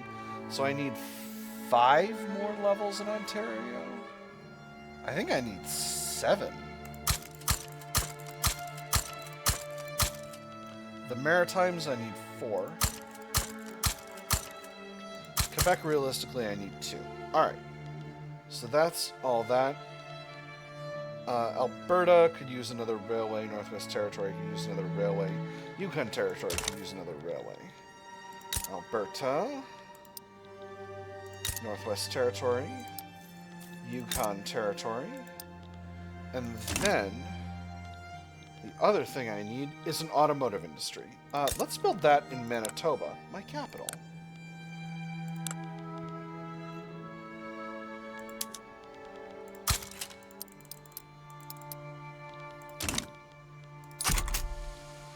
Alright, that should be enough to be going on with in terms of construction.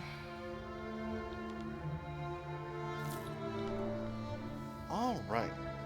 There's the Socialist Revolt in Mahashatra that hopefully local forces can deal with until I get my army there. Actually, they're probably going to win on their own steam. But we'll see. We'll see how it goes. The Socialist Revolt seems pretty small.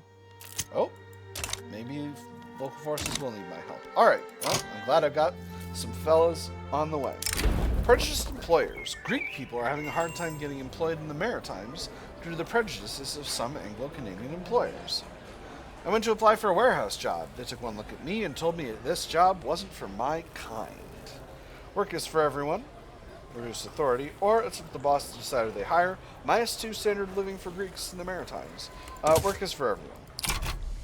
I can take the authority hit, that's no problem. Although I am negative authority now. Wow, we are over 3 hours. I may have gotten a little ambitious. That's okay. As soon as we get to the end of the year, we'll be done and we'll be good to go. And that'll be fine. None of the other episodes will be really clean. That's probably actually why the game is running so slow, because I'm cooking a massive, massive file in one video. I think this might be my longest video, in fact. Longest video.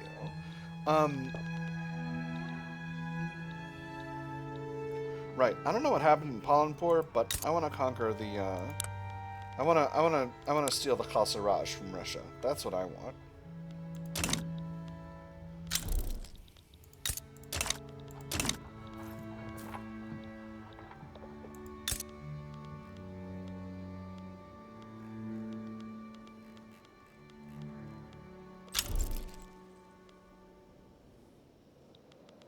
Venezuela. I want you to sell me rubber.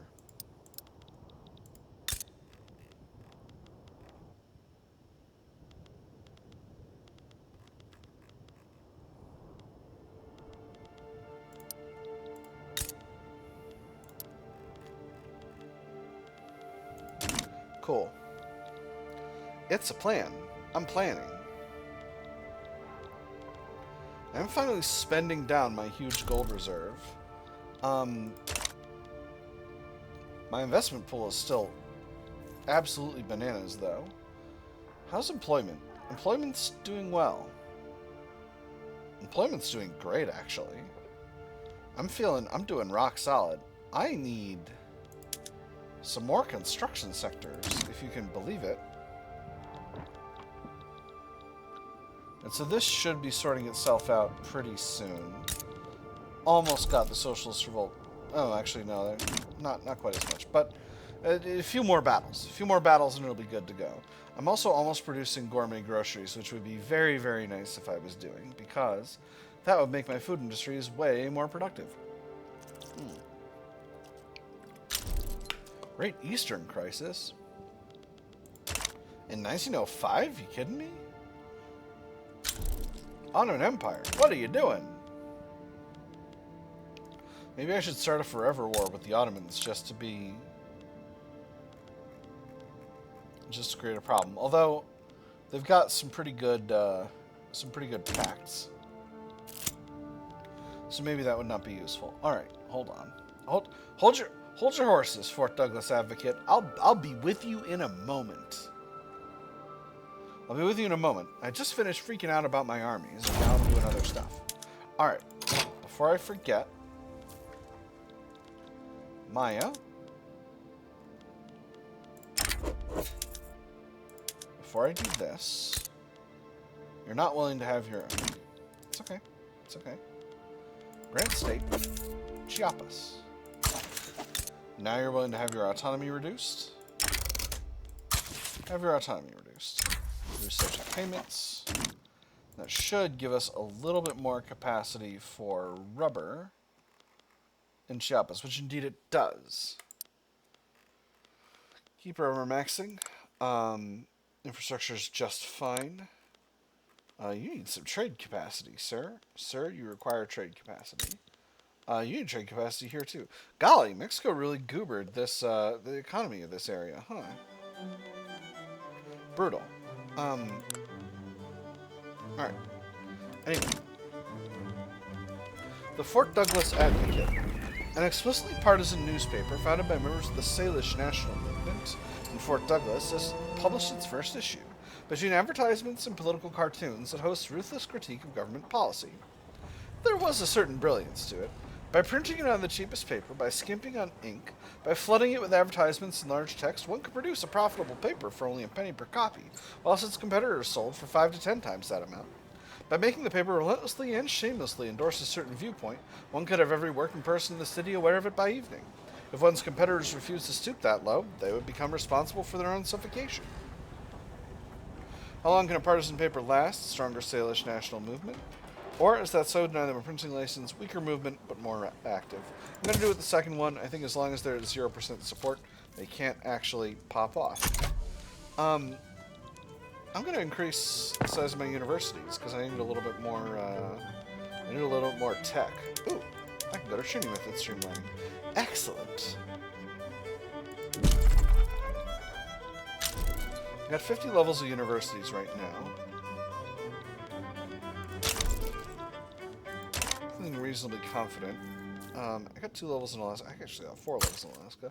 Alright, so we'll bring Alaska up to 5. Let's bring the Maritimes up to 5. Let's bring the Noof up to 5. I'm not going to go back. It's stuck that way now. I'm just going to call it the Noof forever. And we'll bring Southern Columbia up to 5, and then I think Northern Columbia, Manitoba, Saskatchewan, Alberta, Ontario, and Quebec can all go up to 8. And that's a lot of levels of universities, but I think it's worth it. Alright, and now that we're getting some freaking automotive industry, let's tariff foreign cars, shall we?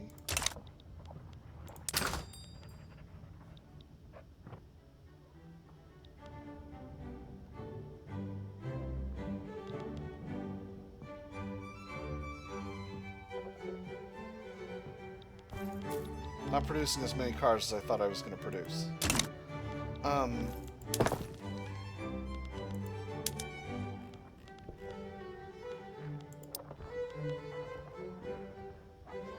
They're having trouble hiring. Well, that's interesting. Oh, Electric Industries make radios.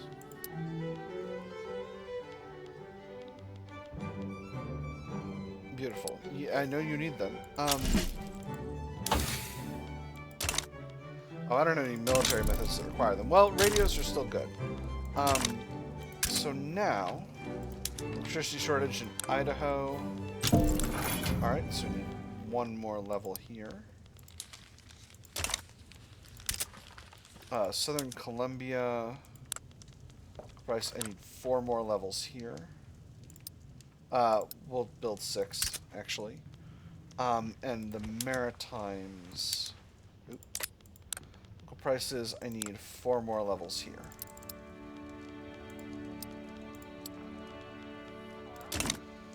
You do need to be very conscientious about electricity when you're on the lowest electric method, which I still am. Maybe it would be better to do steam turbine before the military stuff. Nah, I think it's better to do what I'm currently doing.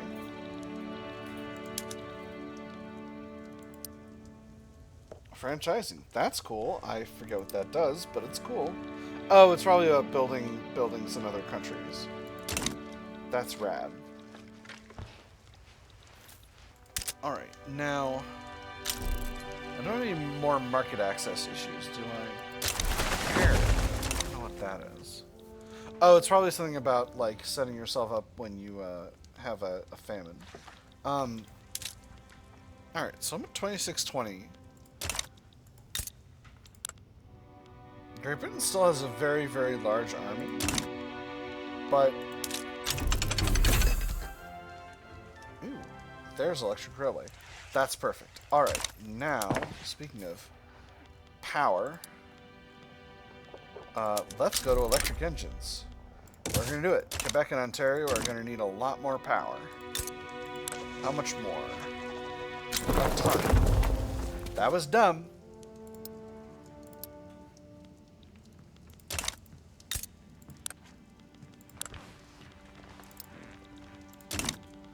I'm just going to build 20 levels in each.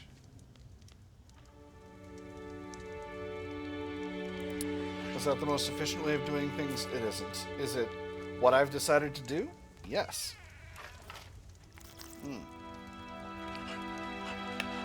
Because once you're on those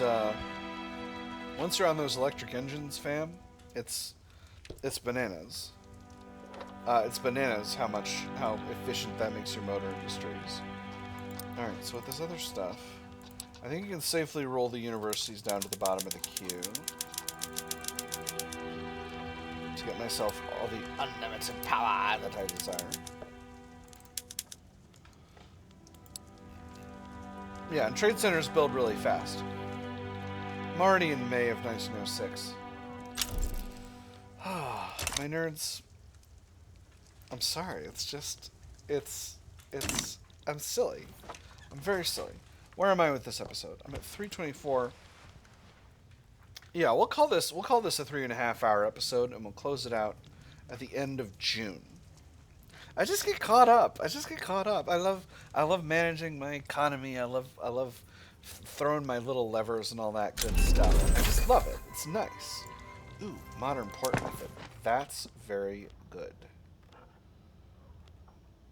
No, I'm like, why can't I find it? It's like, because I'm not in development. There it goes. Do I electrify the railways? I think not yet. I think I need steam turbine before I do that. Let's actually put...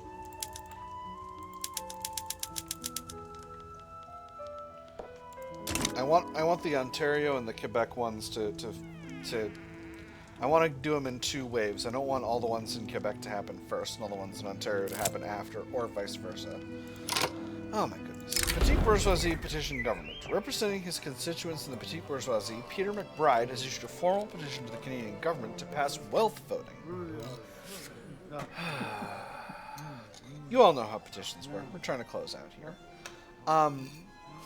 One last matter for the day, sir. Members of your constituency arrived this morning. They're asking, rather loudly and insistently, if you would meet with them about new legislation.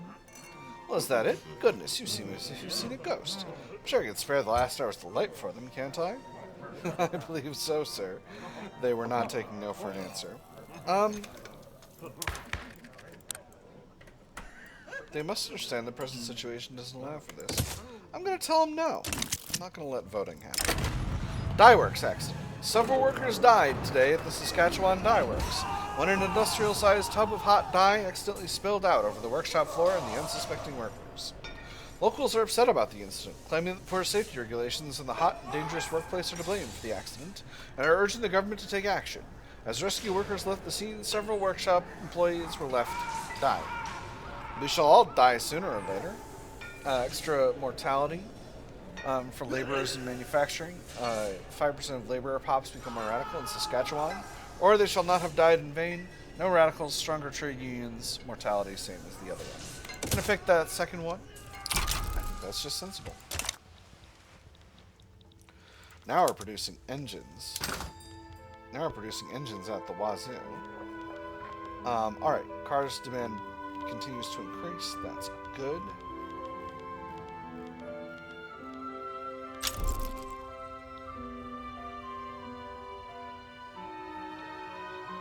Where are my... Where's motors? Oh boy. Oh boy. Everybody needs to settle down. Okay, here we are. I am actually going to subvene the export of motors. Now that we got electric engines. Whichever way forward. With the attitude of the industrialists toward the United States growing more apathetic, their leadership has begun to discuss reassessing the group's support for the Canadian-American Union. It was more difficult to get appointments at the Foreign Ministry these days. The initial interest they had inspired had long since waned, the lobby's activities falling into Fort Douglas's background noise. The industrialists were the first to lose interest. Their representatives, initially disheartened by an absence of news, then no longer inclined to read the papers when they arrived at all. What reason do we have to care for happenings in Washington? The younger members challenged. The elders did not know how to respond. Time for a change in course, they leave it, or why change something that works, they stay. Time for a change in course. Alright. That is all we've got time for this episode, my nerds.